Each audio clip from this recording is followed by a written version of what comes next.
আচ্ছা দেখো, page number 22 এইগুলো কি বলেছিলাম?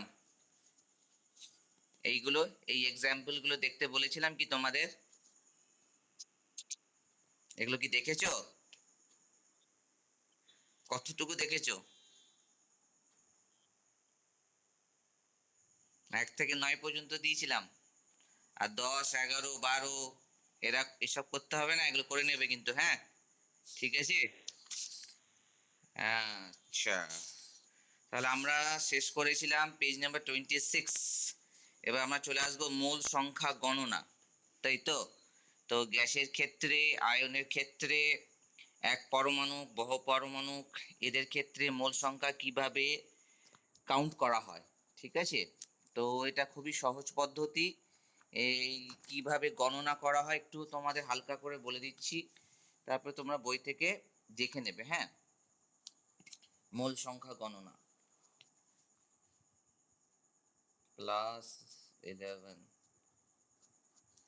আচ্ছা দেখো, ফার্স্ট টপিক যেটা হচ্ছে সেটা হচ্ছে মূল সংখ্যা গণনা।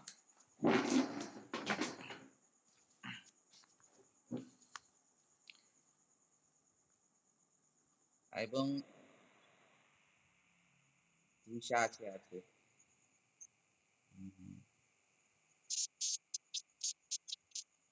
হ্যাঁ হ্যাঁ, তোকে কল করবে, তুই টেনশন নিচ্ছিস কেন? তুই পড়ার দিকে মন দে। এই দেখ, মূল সংখ্যা গণনার ফার্স্ট দিয়েছে এক পরমাণু মৌলের ক্ষেত্রে, ঠিক আছে? এক পরমাণু মৌল। এক পরমাণু মৌল বলতে কি বোঝায়? যাদের পারমাণবিকতা এক। পারমাণবিকতা বলতে কি বোঝায়? যে কোনো মৌলের একটা অণুতে কটা পরমাণু আছে। তাহলে এক পরমাণু মৌল বলতে বোঝাবে যে যে সমস্ত মৌলের একটা অণুতে একটাই পরমাণু থাকে, যেমন সোডিয়াম। সোডিয়াম, ঠিক আছে? মানে প্রথম শ্রেণীর মৌলগুলো, হ্যাঁ? তারপরে হচ্ছে দ্বিতীয় শ্রেণীর মৌলগুলো হবে, যেমন ক্যালসিয়াম, তারপর নিষ্ক্রিয় গ্যাস, ঠিক আছে? নিষ্ক্রিয় গ্যাসের মধ্যে যেমন হচ্ছে হিলিয়াম, নিয়ন, আর্গন, এক্সেট্রা। আর লিখলাম না, হ্যাঁ? প্রথম শ্রেণী মৌল, প্রথম শ্রেণী পর্যায় শ্রেণীর, হ্যাঁ? দ্বিতীয় শ্রেণীর মৌল, দ্বিতীয় শ্রেণী। এই ধরনের মৌলের ক্ষেত্রে আমরা বলতে পারি যে একটা পরমাণু মানেই একটা অণু, হ্যাঁ? এদের ক্ষেত্রে একটা অণু মানেই একটা পরমাণু। হয়েছে? এই হচ্ছে গল্প। এদের ক্ষেত্রে তোমার যদি কি বলে মোল সংখ্যা যদি বার করতে দেয়, হুম? এক পরমাণু মৌলের, হ্যাঁ? তাহলে এক পরমাণুক মৌলের, ঠিক আছে? তোমার কি বলে অণু বা পরমাণুর, ওদেরকে অণু বলতে পারবে, পরমাণু বলতে পারবে, হ্যাঁ? এদের যদি মোল সংখ্যা বার করতে দেয়, মোল সংখ্যা যদি বার করতে দেয়, সিম্পল আছে, যে ভরটা বলে দেবে, ঠিক আছে? মৌলের ভর, ঠিক আছে? সেটাকে আমরা সেই মৌলের গ্রাম পারমাণবিক ভর দিয়ে কি করব? ভাগ করে দেবো। ক্লিয়ার হলো? একদম সেম, সবার ক্ষেত্রেই সেম। সে এক পরমাণু হোক, বহু পরমাণু হোক, ঠিক আছে? আয়নই হোক, সব ক্ষেত্রে আমরা দেখব যে ভরটা তোমার বলে দেওয়া থাকবে, সেই ভরকে আমাকে পরমাণুর ক্ষেত্রে গ্রাম পারমাণবিক ভর, অণুর ক্ষেত্রে গ্রাম আণবিক ভর, আর আয়নের ক্ষেত্রে গ্রাম সংকেত ভর, আর আয়তনের ক্ষেত্রে 22.4 লিটার দিয়ে ভাগ করতে হবে, হ্যাঁ? তোমরা দেখবে, এটাগুলো দেখবে। তাহলে একটা এক্সাম্পল যদি আমরা তুলে ধরি, তাহলে এইটা হচ্ছে ফর্মুলা, পড়ে রাখবে, না পড়লেও হবে। যদি তোমাদের বুদ্ধির পরিচয় দাও এবং সেটা যদি তোমরা মনে রাখতে পারো, তাহলে এই ছোটোখাটো জিনিস অতটা গুরুত্ব না দিলেও চলবে। তাহলে দেখো একটা এক্সাম্পল তুলে ধরছি সোডিয়ামের ক্ষেত্রে, ঠিক আছে? যেমন ধরে নে তোদেরকে দিয়ে দিল 46 গ্রাম সোডিয়াম, হয়েছে? যে জিজ্ঞেস করলো এর মোল সংখ্যা বার করো। তো 46 গ্রাম সোডিয়ামে যদি মোল সংখ্যা বার করতে হয়, বা জিজ্ঞেস করে যে 46 গ্রাম সোডিয়ামে কত মোল আছে, ঠিক আছে? তাহলে 46 গ্রাম সোডিয়ামে কত মোল উপস্থিত আছে, তাহলে যদি এটা জিজ্ঞেস করে, তাহলে আমরা এই 46 গ্রামকে সোডিয়ামের যে গ্রাম পারমাণবিক ভর 23 এটা দিয়ে ভাগ করব। একদম বেসিক এক্সাম্পলগুলো দিচ্ছি, হ্যাঁ? তোমরা মনে করবে না যে তোমাদের এত বেসিক পরীক্ষায় দেবে। আচ্ছা, আরেকটা আমরা করি। যেমন ধরে নাও এক পরমাণু হচ্ছে তো হিলিয়ামের ক্ষেত্রে ধরে নাও তোমাদের 2 গ্রাম হিলিয়াম দিয়ে দিল, দিয়ে জিজ্ঞেস করলো যে কত মোল আছে বা এর মোল সংখ্যা বার করো। তো হিলিয়ামের ক্ষেত্রে আমরা কি করব, 2কে অর্থাৎ পরিমাণকে হিলিয়ামের যে গ্রাম পারমাণবিক ভর 4 দিয়ে ভাগ করব, ঠিক আছে? তাহলে আসবে কত, 0.5। এইভাবে আমরা এক পরমাণু মৌলের ক্ষেত্রে, দেখে নাও, এক পরমাণু মৌলের ক্ষেত্রে আমরা কিন্তু এইভাবে তোমার মোল সংখ্যা বার করতে পারবো। হয়েছে? 2 নম্বর পয়েন্টে চলে যাই। 2 নম্বর পয়েন্ট কি বলছে? 2 নম্বর পয়েন্ট বলছে বহু পরমাণু যদি মৌলিক বা যৌগিক অণুর মোল সংখ্যা বার করতে বলে। বহু পরমাণু, ঠিক আছে? তাহলে বহু পরমাণু, ওকে, মৌলিক বা যৌগিক, ঠিক আছে, এদের ক্ষেত্রে ক্লিয়ার হলো? যৌগিক অণু, মৌলিক বা যৌগিক অণু, এদের ক্ষেত্রে আমরা কিভাবে মোল সংখ্যা বার করব? তাহলে বহু পরমাণু মৌলিক বলতে কি বোঝায়, ঠিক আছে? এটা আগে আমরা দেখে নিই। বহু পরমাণু, বহু পরমাণু মৌলিক অণু, আগে আমরা এটা দেখি। এগুলো তোমাদের জানা আছে, তবুও তোমাদেরকে আমি বলে দিচ্ছি, হ্যাঁ? রিপিটেশন করছি কেন কি প্রথম চ্যাপ্টার তো রিপিটেশনই। যেমন ধরে নাও অক্সিজেন O2, এটা বহু পরমাণু, একটার বেশি, মানে 2টি অক্সিজেন পরমাণু, তাই এর পারমাণবিকতা হবে, পারমাণবিকতা হবে কত, 2। একইভাবে নাইট্রোজেন, দেখবে 2টি নাইট্রোজেন পরমাণু নিয়ে গঠিত, তাই এরও পারমাণবিকতা 2। আবার যদি ওজোন নাও, তো ওজোনের ক্ষেত্রে পারমাণবিকতা হবে কত, 3, কারণ 3টি অক্সিজেন পরমাণু নিয়ে গঠিত, ঠিক আছে? তো তাহলে যদি সালফার নাও, যদি ফসফরাস নাও, P4 লেখা হয় নর্মালি, ঠিক আছে? ফসফরাসকে P4, তাহলে এর ক্ষেত্রে পারমাণবিকতা হবে কত, 4। ক্লিয়ার হলো? অর্থাৎ 4টে ফসফরাস পরমাণু নিয়ে একটি ফসফরাস অণু গঠিত। তো এগুলো সব মৌলিক অণুর ক্ষেত্রে, হ্যাঁ?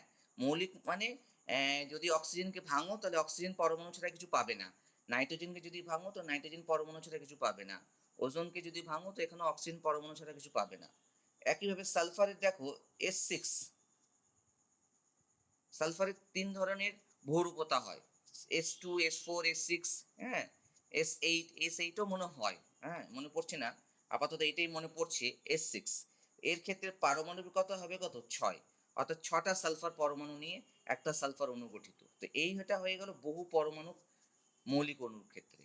তো এদের ক্ষেত্রে যদি তোমাদের মোল সংখ্যা বার করতে হয় তো কিছু করবে না, এটা আণবিক ভর বার করবে। যেমন অক্সিজেনের ক্ষেত্রে আণবিক ভর যদি বার করতে হয় তাহলে কত হবে আণবিক ভর, 16 × 2 মানে 32 হলো। এটাও দেখে নাও। নাইট্রোজেনের ক্ষেত্রে যদি আণবিক ভর বার করতে হয় তো 14কে 2 দিয়ে গুণ করবে, 28। ওজোনের ক্ষেত্রে যদি আণবিক ভর বার করতে হয় তো সেই 16কে 3 দিয়ে ভাগ করবে, 48, ঠিক আছে? আবার ফসফরাস হচ্ছে 31, তাহলে ফসফরাসের ক্ষেত্রে যদি আণবিক ভর বার করতে হয় তাহলে 31 হচ্ছে ফসফরাসের মান, এটাকে তোমাকে 4 দিয়ে গুণ করতে হবে, 4 4 3 12, 124 আসবে। এই দেখো, দেখে নাও। আর সালফারের ক্ষেত্রে যদি আণবিক ভর বার করতে হয় তাহলে 32 সালফার, এটাকে 6 দিয়ে গুণ করতে হবে, 6 12, 6 12, 6 18, 19, 192। বোঝা গেল? এবার আণবিক ভর বার করাটাও দেখিয়ে দিলাম কিভাবে বার করবে, যাতে তোমাদের কনফিউশন না থাকে। তাহলে মোল সংখ্যা যখনই বার করতে বলবে এই ধরনের মৌলিক অণুর ক্ষেত্রে তো যে পরিমাণটা দেওয়া থাকবে সেই পরিমাণকে তোমাকে আণবিক ভর দিয়ে ভাগ করতে হবে। যদি অক্সিজেনের ক্ষেত্রে বলে থাকে তাহলে 32 দিয়ে ভাগ করবে। যদি নাইট্রোজেনের ক্ষেত্রে বলে দেওয়া থাকে তাহলে 28 দিয়ে ভাগ করবে। যদি ওজোনের ক্ষেত্রে যদি বলে দেওয়া থাকে তাহলে 48 দিয়ে ভাগ করবে। যদি ফসফরাসের ক্ষেত্রে যদি বলে দেওয়া থাকে তাহলে 124 দিয়ে ভাগ করবে। আর যদি সালফারের S6 বলে দেওয়া থাকে, ঠিক আছে তো? সালফারের তো অনেক রকমের বহুরূপতা হয়। যদি S6 বলে দেওয়া হয় তাহলে এখানে 192 দিয়ে ভাগ করবে। S4 হয়ে গেলে তখন 32কে 4 দিয়ে গুণ করবে। এটা হয়ে গেল আমাদের বহু পরমাণুক মৌলিক অণু। হয়েছে? এবার আমরা চলে যাব যৌগিক অণু। এবার যৌগিক অণু আবার বলার কিছু নেই। বহু পরমাণুক যৌগিক অণু বলে কিছু হয় না। যৌগিক অণুই হয়। ঠিক আছে? যৌগিক অণু তো বহু পরমাণুক হয়, মাল্টিপল হয়। এই যেমন ধরে নাও কার্বন ডাইঅক্সাইড, অনেকগুলো আছে। কার্বন ডাইঅক্সাইড, হাইড্রোজেন সালফাইড, ঠিক আছে? যেটুকু যে কটা আমার মাথায় আসছে, হ্যাঁ? অ্যামোনিয়া, মিথেন, এরা সবই হচ্ছে যৌগিক। হয়েছে? HCl, HNO3, nitric acid, sulphuric acid, H2SO4, ঠিক আছে? ইত্যাদি বিভিন্ন যৌগ হতে পারে। ক্লিয়ার হলো তো? ইউরিয়া হতে পারে, বেনজিন হতে পারে, C6H6 হতে পারে, তারপরে ইথেন হতে পারে, C2H4 হতে পারে, ইথিন হতে পারে, ইথাইন হতে পারে, C2H2 হতে পারে, এ বিভিন্ন হতে পারে, বিভিন্ন যৌগ হতে পারে। ক্লিয়ার হলো তো? এদের ক্ষেত্রে, ঠিক আছে, তাহলে অতএব তোমাদের যদি বলে যে এদের ক্ষেত্রে মোল সংখ্যা কিভাবে বার করবে, তাহলে বহু পরমাণুক মৌলিক অর্থাৎ মৌলের ক্ষেত্রে আর শুধু যৌগের ক্ষেত্রে, ঠিক আছে, যৌগিক অণুর যদি মোল সংখ্যা বার করতে বলে তাহলে মোল সংখ্যা বার করার জন্য আমরা কি করব? কিছুই না, যে ভরটা দেওয়া থাকবে অর্থাৎ পদার্থের ভর, যে ভরটা দেওয়া থাকবে, এখানে পদার্থ আলাদা করে ইউজ করেছে, এখানে পদার্থ বলতে মৌলিক হতে পারে আবার যৌগিক হতে পারে। তাহলে পদার্থের ভর সেটা গ্রাম এককে থাকবে, সেটাকে পদার্থের গ্রাম আণবিক ভর দিয়ে ভাগ করতে হবে। এই হচ্ছে ব্যাপার। ক্লিয়ার হলো তো? দেখে নাও। তো এই হচ্ছে আমাদের ফর্মুলা। তো তোমাদের বুঝিয়ে দিয়েছি, ছবিটাও তোমাদের পোস্ট করে দেবো। এবার এক্সাম্পল চলে আসো। দেখো এক্সাম্পল, আমাদের সব থেকে যদি মৌলিকের কথা বলি অক্সিজেন নিয়ে আমরা, ঠিক আছে? এবার তোমাকে যদি জিজ্ঞেস করে 16 গ্রাম অক্সিজেন এবং প্রশ্ন করে যে 16 গ্রাম অক্সিজেনের ক্ষেত্রে গ্রাম অনুসংখ্যা বা মোল সংখ্যা, আচ্ছা মোল বলে দিই, হ্যাঁ? যেমন তোমাদের এক পরমাণুকের ক্ষেত্রে মোল সংখ্যা আর গ্রাম পরমাণু সংখ্যা একই জিনিস, হ্যাঁ? গ্রাম পরমাণু সংখ্যা, ঠিক আছে, মোটামুটি একই ধরে নেওয়া যেতে পারে। হয়েছে? ঠিক সেরকম যৌগের ক্ষেত্রে এই যে আমরা মোল সংখ্যা লিখছি, তো তো মোল সংখ্যার জায়গায় আমরা গ্রাম অণু সংখ্যাও কিন্তু লিখতে পারি। ঠিক আছে? তো যেহেতু এখানে মোল বলেছি তাই আমরা মোল করবে, তোমাকে দিয়ে দিচ্ছে 16 গ্রাম অক্সিজেন, বলবে 16 গ্রাম অক্সিজেনের মোল সংখ্যা বার করো। হয়েছে? তাহলে আমাকে যদি মোল সংখ্যা বার করতে হয় তাহলে আমাদের যে পরিমাণটা দেওয়া আছে সেটাকে অক্সিজেনের গ্রাম আণবিক ভর দিয়ে ভাগ করবো, মানে 32, 2 হবে অর্থাৎ 0.5 হবে। হয়েছে? এবার ধরে নাও কার্বন ডাইঅক্সাইড, যৌগের ক্ষেত্রে আমরা ধরি কার্বন ডাইঅক্সাইডে তোমাদের ধরে নাও 88 গ্রাম দেওয়া হলো। ঠিক আছে? 88 গ্রাম দেওয়া হলো, 88 গ্রাম কার্বন ডাইঅক্সাইড। বলা হলো 88 গ্রাম কার্বন ডাইঅক্সাইডের মোল সংখ্যা বার করো। কালি তো মনে হয় বেরোচ্ছেই না, মোল সংখ্যা বার করো। ঠিক আছে? 88 গ্রাম যদি কার্বন ডাইঅক্সাইডের মোল সংখ্যা বার করতে বলা হয়, এই 88কে আমাকে 44 দিয়ে ভাগ করতে হবে, তাহলে 2 হবে, অর্থাৎ মোল সংখ্যা 2 হবে। এইভাবে আমরা মোল সংখ্যা বার করতে পারবো। ঠিক আছে? এই হয়ে গেল আমাদের বহু পরমাণু মৌলিক বা যৌগের ক্ষেত্রে মোল সংখ্যা। এবার আমরা 3 নম্বর পয়েন্ট করব। আমরা 3 নম্বর, যেখানে আমরা আয়নের ক্ষেত্রে মোল সংখ্যা বার করব। আয়নের ক্ষেত্রে, আয়নের ক্ষেত্রে, আয়নের ক্ষেত্রে আমরা মোল সংখ্যা বার করব। আয়নের ক্ষেত্রে মোল সংখ্যা। হয়েছে? তাহলে আয়নের ক্ষেত্রে আমাকে মোল সংখ্যা বার করতে হবে। তাহলে আয়নের ক্ষেত্রে মোল সংখ্যা বার করার ফর্মুলা কি? ফর্মুলা হচ্ছে এই সেম। কি হচ্ছে যে আয়নের মোল সংখ্যা যদি বার করতে হয় তাহলে আমরা লিখতে পারি আয়নের মোল সংখ্যা, আয়নের মোল সংখ্যা ইকুয়াল টু, এই যে পরিমাণটা বলে দেবে আয়নের ভর, ঠিক আছে, ভর বলতে গ্রামে বলে দেবে আয়নের ভর, সেটাকে তোমাকে আয়নের গ্রাম সংকেত ভর দিয়ে ভাগ করতে হবে। আয়নের গ্রাম সংকেত ভর, ওই সংকেত দেখে ভর বসিয়ে দেবে। এই হচ্ছে আমাদের, হ্যাঁ বল, এই হচ্ছে দেখ আয়নের মোল সংখ্যা বার করার ফর্মুলা। ঠিক, ওই তো আয়নের ক্ষেত্রে মোল সংখ্যা বার করতে গেলে ভরকে আয়নের গ্রাম সংকেত ভর দিয়ে ভাগ করবি, ঠিক আছে, আয়নের গ্রাম সংকেত ভর দিয়ে ভাগ করবি। আমি উদাহরণ দেখিয়ে দিচ্ছি তোদের, ঠিক আছে। এই ধরে নে তোকে দেওয়া হলো 71 গ্রাম সিএল মাইনাস আয়ন, উদাহরণ দেখলেই বুঝতে পারবি, হ্যাঁ, 71 গ্রাম সিএল মাইনাস আয়ন দেওয়া হলো, হয়েছে, এবং জিজ্ঞেস করা হলো যে 71 গ্রাম সিএল মাইনাস আয়নে মোল সংখ্যা কত, ঠিক আছে। এটাকে আমরা আয়নের ক্ষেত্রে, ঠিক আছে, গ্রাম আয়ন সংখ্যাও বলতে পারি। গ্রাম ছোট দিয়ে হাইফেন দিয়ে লিখবে আয়ন সংখ্যা, এটাও বলতে পারি, কিন্তু মনে রাখবে কিন্তু, হ্যাঁ, তোমাদের এগুলো কিন্তু মনে রাখা উচিত। তাহলে 71 গ্রাম সিএল মাইনাস আয়নে যদি তোমাদের মোল সংখ্যা বার করতে বলা হয় তাহলে আয়নের ভর মানে 71 গ্রাম, আর আয়নের গ্রাম, হ্যাঁ বল, 71 গ্রাম সিএল মাইনাস আয়নের, ঠিক আছে, মানে তোকে সিএল মাইনাস আয়নের 71 গ্রাম দিয়ে দিয়েছে, ঠিক আছে, দিয়ে বলেছে এর মোল সংখ্যা বার করো। ক্লিয়ার হলো? দেখে নে, 71 গ্রাম তোকে দিয়ে দিয়েছে সিএল মাইনাস আয়ন এবং বলেছে মোল সংখ্যা বার করো। তাহলে আমরা কি করব, এই 71 গ্রামকে সিএল মাইনাস আয়নের গ্রাম সংকেত ভর, এবার গ্রাম সংকেত ভর বলতে ক্লোরিনের কত 35.5, এটা দিয়ে ভাগ করবে। কেন বলো তো? কেন ক্লোরিনের ভর আর সিএল মাইনাস আয়নের ভরের মধ্যে খুব একটা ডিফারেন্স নেই। আমরা পড়েছি ভর বলতে পরমাণুর ক্ষেত্রে ভর বলতে নিউক্লিয়াসের মধ্যে থাকা প্রোটন আর নিউট্রনের মিলিত ভর, তাই তো, আর ইলেকট্রনের ভর যেহেতু খুবই নগণ্য তো সেটাকে ধরা হয় না। এবার ক্লোরিনের ক্ষেত্রে তুই যদি ধরে নে ক্লোরিনের হচ্ছে 17টা ইলেকট্রন, এবার একটা ইলেকট্রন যদি অতিরিক্ত ক্লোরিনের ঘাড়ে গিয়ে যদি বসে অর্থাৎ শেষ কক্ষে যদি বসে তো ক্লোরিনের ভরের খুব একটা পার্থক্য হবে না। শুধুমাত্র ক্লোরিন নয়, যে কোনো আয়নের ক্ষেত্রেই কিন্তু ওইভাবেই তোমরা কিন্তু চিন্তা ভাবনা করবে। ক্লিয়ার হলো তো? তাহলে 71কে আমরা 35.5 দিয়ে ভাগ করব, তাহলে এটা কত আসবে 2।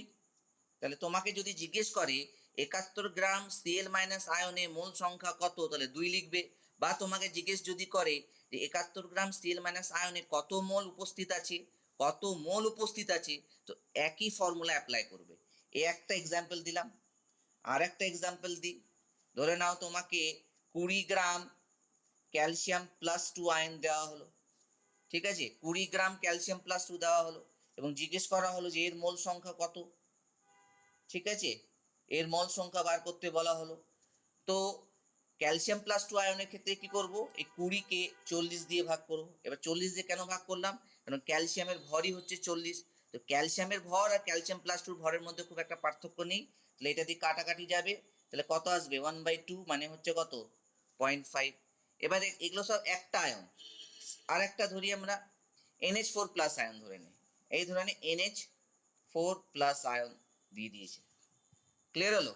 এবার নাইট্রোজেন কত হিসাব করলে, নাইট্রোজেন হচ্ছে 14 আর হাইড্রোজেন কত হচ্ছে তোমার 4, 14 আর 4 কত হয় তোমার 18, তাই তো। তাহলে এরই একটা হিসাব করে নে, ঠিক আছে, দাঁড়া আমি একটা আলাদা হিসাব করি, 18 8 3 24, ধরে নে 54 গ্রাম, এই ধরে নে 54 গ্রাম NH4 প্লাস আয়ন দিল এবং জিজ্ঞেস করলো এর মোল সংখ্যা কত। তাহলে আমরা কি করব, এই 54কে অর্থাৎ আয়নের ভরকে আয়নের মোল সংখ্যা দিয়ে ভাগ করব, এই আয়নের গ্রাম সংকেত দিয়ে ভাগ করব। এবার নাইট্রোজেন হচ্ছে 14 আর হাইড্রোজেন হচ্ছে 4, তো নাইট্রোজেন 14 প্লাস 4 মানে 18, 3 দিয়ে যাবে, তাহলে হচ্ছে মোল সংখ্যা কত? 3 হয়েছে। একইভাবে তোমরা SO4 ডাইমাইনাসের ক্ষেত্রে করতে পারো। আর একটা উদাহরণ দিয়ে দিচ্ছি, দেখো 96 গ্রাম SO4 ডাইমাইনাস আয়ন দিয়ে দিল, এই যে দুটো মাইনাস আয়ন দিয়ে দিল। তো 96 গ্রাম যদি SO4 ডাইমাইনাস আয়ন দেয় এবং জিজ্ঞেস করে এর মোল সংখ্যা কত বার করো, তাহলে আমরা 96কে SO4 ডাইমাইনাস আয়নের সংকেত ভর দিয়ে ভাগ করব। তো সালফার কত? 32, অক্সিজেন হচ্ছে কত? 16, 48 আর 32 96 হবে, দেখবি হিসাব করেই দিচ্ছি আমি, যাতে তোমাদেরও বুঝতে সুবিধা হয়, আমারও ফাটফাট করে নিতে সুবিধা হয়। এই দেখো, ভালো করে দেখে নাও। তাহলে আয়নের ক্ষেত্রে আমরা কিভাবে মোল সংখ্যা বার করছি এটা তোমরা দেখে নাও ভালো করে। তাহলে ওই একই জিনিস কিন্তু, হ্যাঁ, ঘুরিয়ে ফিরিয়ে তোমাকে শুধু ভর বসিয়ে সংকেত ভর, এই সংকেত থেকে ভর বসিয়ে দিতে হবে হিসাব করে, ঠিক আছে? এবার 4 নম্বর পয়েন্ট চলে যাও। 4 নম্বরে কি বলেছে? এগুলো তোমাদের করে নেওয়া উচিত ছিল, কেন এগুলো তোমাদের ক্লাস 9-এই ছিল। বলছে গ্যাসের ক্ষেত্রে মোল সংখ্যা কিভাবে বার করব। গ্যাসের ক্ষেত্রে, এবার গ্যাসের ক্ষেত্রে মোল সংখ্যা বার করতে গেলে তোমাদের যদি ভর দেওয়া থাকে গ্যাসের ক্ষেত্রে মোল সংখ্যা, ঠিক আছে, তাহলে ভর দেওয়া থাকলে তোমরা নিশ্চয়ই ইয়ে করবে না, এই মৌলিক বা যৌগিকের মতো করবে, ঠিক আছে? যেমন অক্সিজেন যদি ভর দেওয়া থাকে তাহলে ভরকে অক্সিজেনের আণবিক ভর 32 দিয়ে ভাগ করবে। নাইট্রোজেন এগুলো সবই গ্যাস কিন্তু, হ্যাঁ, অক্সিজেন, নাইট্রোজেন, ওজোন এগুলো সব গ্যাস। তারপরে এইগুলো গ্যাস, দেখো carbon dioxide, hydrogen sulphide, ammonia, methane এগুলো সব গ্যাস, HCl গ্যাস। তো এদের ক্ষেত্রে আমরা কি করবো বলতো? যদি ভর দেওয়া থাকে তাহলে কিছু করবো না, ভরকে আণবিক ভর দিয়ে ভাগ করব। কিন্তু যদি আয়তন দেওয়া থাকে, এখানে স্পেশালি আয়তনের কথা বলা হয়েছে, হ্যাঁ, যদি আয়তন দেওয়া থাকে তাহলে আমরা কিভাবে গ্যাসের ক্ষেত্রে তোমার মোল সংখ্যা বার করব।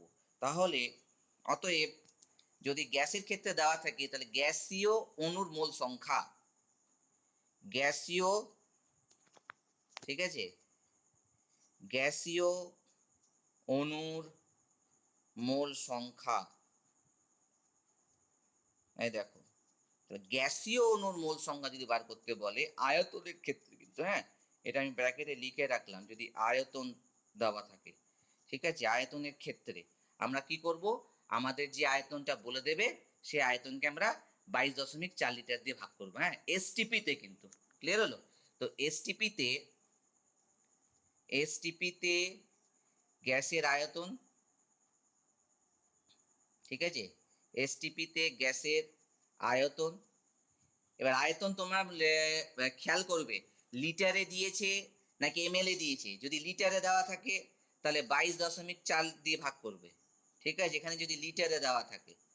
আর যদি এমএলএ দেওয়া থাকে, আমি আরেকটাও করে দিচ্ছি, হ্যাঁ, এসটিপিতে গ্যাসের আয়তন হয়েছে এমএল বা সেন্টিমিটার কিউবে যদি দেওয়া থাকে, দেখে নাও, এমএল বা সিসিতে যদি দেওয়া থাকে তাহলে 22.4 না, 22,400 ml দিয়ে ভাগ করব, 22,400 দিয়ে ভাগ করবে তখন, ঠিক আছে? এর উদাহরণটা আমরা তুলে ধরি, একদমই সহজ, যে কোনো গ্যাসের ক্ষেত্রে একই ব্যাপার, সে যেই গ্যাস দেওয়া থাকুক না কেন 22.4 লিটার দিয়ে ভাগ করবে। উদাহরণ দেখো, উদাহরণ দিচ্ছি, এই যে কোনো গ্যাসের ক্ষেত্রে সেম জিনিসই অ্যাপ্লিকেবল হবে, হ্যাঁ। যেমন ধরে নাও তোমাকে দেওয়া হলো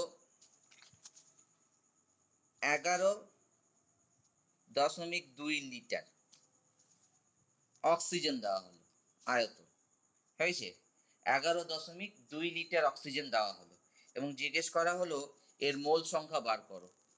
তো এর মোল সংখ্যা যদি আয়তন দেওয়া থাকে তাহলে মোল সংখ্যা বার করার জন্য আমরা কি করব, এই 11.2 লিটারকে 22.4 দিয়ে ভাগ করব, ঠিক আছে, 22.4, তাহলে কত আসবে? 2, 1/2 মানে কত? 0.5। তোমরা 1/2 লেখা লিখবে না কিন্তু, হ্যাঁ, পয়েন্টে নিয়ে আসবে, ওকে। একইভাবে আরেকটা ধরে নাও 44.8 লিটার, এই দেখো 44.8 লিটার কার্বন ডাইঅক্সাইড দিয়ে দিল, হয়েছে, এবং জিজ্ঞেস করলো যে এর মোল সংখ্যা বার করো। তো 44.8 লিটার কার্বন ডাইঅক্সাইডের ক্ষেত্রে যদি আমাকে মোল সংখ্যা বার করতে বলে, তা আমরা কি করব? 44.8কে 22.4 দিয়ে ভাগ করব। এই দেখো, তাহলে কত আসবে? 2 আসবে। বোঝা গেল? এইভাবে গ্যাসের যদি আয়তনে দেওয়া থাকে এসটিপি বা এনটিপিতে, তাহলে এইভাবে মোল সংখ্যা বার করবে। ক্লিয়ার হলো? এবার বইটা বার করো, বই থেকে কোন কোনটা পড়বে এই যে জায়গাটা দেখে নাও, দেওয়া আছে। এর জন্য আমাকে 8 ঘন্টা সময় নষ্ট করতে হলো ফালতু। তোমরা পারবে এটা। এই দেখো, এটা পড়বে। এই দেখো, এক পরমাণু মৌলের ক্ষেত্রে, যেমন এখানে 23 গ্রাম সোডিয়াম দিয়ে দিয়েছে, এই জায়গাটা পড়বে। সুতরাং বহু পরমাণু মৌলের ক্ষেত্রে সুতরাংটা পড়বে। আর আমি যে এক্সাম্পলটা দিয়েছি সেই এক্সাম্পলটা লিখে নেবে। আবার দেখো, আয়নের ক্ষেত্রে মোল সংখ্যা, সুতরাংটা পড়বে। গ্যাসের ক্ষেত্রে মোল সংখ্যা মনে রাখবে, এসটিপি। এ দেখো এসটিপি, এদের ক্ষেত্রে এটা পড়বে। এই যে এই জায়গাটা পড়ে নেবে। হয়েছে? দেখে নাও, এই দিকটা দেখে নাও ভালো করে। যাদের বই আছে তারা দেখে নাও, যারা বই এখনো কেনেওনি তারা চেষ্টা করবে কিনে নেওয়ার। কেন ভর্তি যখন হবেই তোমাদের, তখন সব আর বাছবিচার করবে না, সবাইকেই ভর্তি নিয়ে নেবে। এবার নেক্সট হচ্ছে দেখো গাণিতিক উদাহরণ। গাণিতিক উদাহরণের ক্ষেত্রে আমি একটু বলে দিই, হ্যাঁ, আমার মনে হলো যে একটু বলে দেওয়াই ভালো। আচ্ছা দেখো, গাণিতিক উদাহরণে দেখো প্রথম প্রশ্ন, আমি এখানে মৌখিকই বলে দেবো, মুখে ঝটঝট করে যাতে তাড়াতাড়ি হয়ে যায়। যেমন দেখো এখানে দিয়েছে 0.52 গ্রাম অ্যাসিটিলিন গ্যাসের মধ্যে কত সংখ্যক অ্যাসিটিলিন অণু বর্তমান। ঠিক আছে, তাহলে অ্যাসিটিলিনের সংকেত আগে তোমাকে জানতে হবে, মানে C2H2। এবার এর ভর তোমাকে মোটামুটি বার করে নিতে হবে, আণবিক ভর কত। তাহলে দেখো এখানে 26 বার করে নিয়েছে। তাহলে জানতে হবে যে 26 গ্রামের মধ্যে অণু সংখ্যা হচ্ছে অ্যাভোগাড্রো সংখ্যার সমান। তাহলে 0.52তে কত হবে, কাটাকুটি করবে, দেখবে উত্তর বেরিয়ে আসবে। একদম সহজ, এটা করবে বাড়িতে, চেষ্টা করবে, একবার দেখে নেবার। 2 নম্বর প্রশ্ন দেখো, বলেছে এসটিপিতে বা 44.8 লিটার ওজন গ্যাস কত সংখ্যক অক্সিজেন পরমাণু আছে। এবার ভালো করে দেখো, অক্সিজেন ওজন গ্যাস বলেছে, তার মধ্যে অক্সিজেন পরমাণু কটা আছে সেটা জিজ্ঞেস করেছে। তার মানে আমরা নর্মালি কি জানি, এসটিপিতে 22.4 লিটার যে কোনো গ্যাসের মধ্যে অ্যাভোগাড্রো সংখ্যকটি অণু থাকে। ক্লিয়ার হলো? এই দেখো, তার মানে 22.4 লিটার ওজন গ্যাসের মধ্যেও অ্যাভোগাড্রো সংখ্যকটি অণু থাকবে। তাহলে 44.8 মানে কি দ্বিগুণ। এই দেখো, দ্বিগুণ সংখ্যক অণু থাকবে। এখানে আমরা অণু বার করলাম, পরমাণু কিন্তু এখনো বার করিনি। তাহলে আমরা কি জানি যে ওজোন গ্যাসের যদি একটা অণু যদি কনসিডার করা হয়, তার মধ্যে দেখো O3 লেখা হয়েছে, তো সেখানে অক্সিজেন পরমাণু সংখ্যা 3 আছে। তার মানে এত সংখ্যক অণু, এই যে 2 × 6.02 2 × 10⁻23, এত সংখ্যক ওজন অণুতে কটা অক্সিজেন পরমাণু থাকবে, আমরা কি করব, সেই সংখ্যাকে 3 দিয়ে গুণ করবো। দেখো গুণ করে দিয়েছি।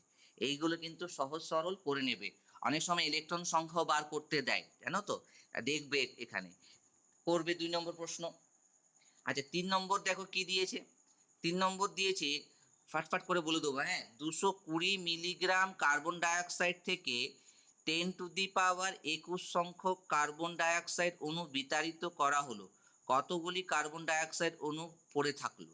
তো প্রথমে তোমাকে যেটা বার করতে হবে যে 220 মিলিগ্রাম কার্বন ডাইঅক্সাইডের মধ্যে কটি অণু আছে। তো সেটা বার করতে গেলে তোমাকে সেই ঘুরিয়ে ফিরে আণবিক ভরে চলে যেতে হবে। তো 44 গ্রাম, তাহলে 44 গ্রাম কার্বন ডাইঅক্সাইড অণুর সংখ্যা কত, 6.022 × 10⁻23। এবার এরা কি করেছে, বইয়ে 200 মিলিগ্রামকে গ্রামে প্রকাশ করেছে। এটা করলে অসুবিধা নেই, করে নেবে। তাহলে 0.22 গ্রামে কত অণু আছে, সেখান থেকে 10⁻22 বাদ দিয়ে দেবে। বাদ দিলে যেটা পড়ে থাকবে সেটাই হবে কি, অণু পড়ে আছে। এটা করবে, এই ধরনের অঙ্কগুলো করবে। হ্যাঁ, এগুলো প্র্যাকটিস করলে তোমাদেরই সুবিধা। তারপর দেখ, আর একটা জিনিস দিয়েছে, দেখ খুব সুন্দর প্রশ্ন দিয়েছে। দেখ কি দিয়েছে, যে একটা গ্যাস মিশ্রণে অক্সিজেন ও নাইট্রোজেনের ওজন হিসেবে 1:4 অনুপাত আছে। মিশ্রণে ওই গ্যাসগুলির অণু সংখ্যার অনুপাত গণনা করো। তাহলে আমরা ধরে নেব যে অক্সিজেন হচ্ছে x গ্রাম আছে, আর নাইট্রোজেন হচ্ছে তোমার 4x গ্রাম আছে। ক্লিয়ার হলো? এবার তোমার অণু সংখ্যা বার করার জন্য তার আগে এরা এখানে দেখো গ্রাম অণু সংখ্যা বা মোল সংখ্যা বার করেছে। তো অক্সিজেনের ক্ষেত্রে মোল সংখ্যা বার করে নিচে এক্স কে 32 দিয়ে ভাগ করেছে, আর নাইট্রোজেনের ক্ষেত্রে গ্রাম অণু সংখ্যা বা মোল সংখ্যা বার করতে গেলে কি করতে হবে, 28 দিয়ে ভাগ করতে হবে। ক্লিয়ার হলো?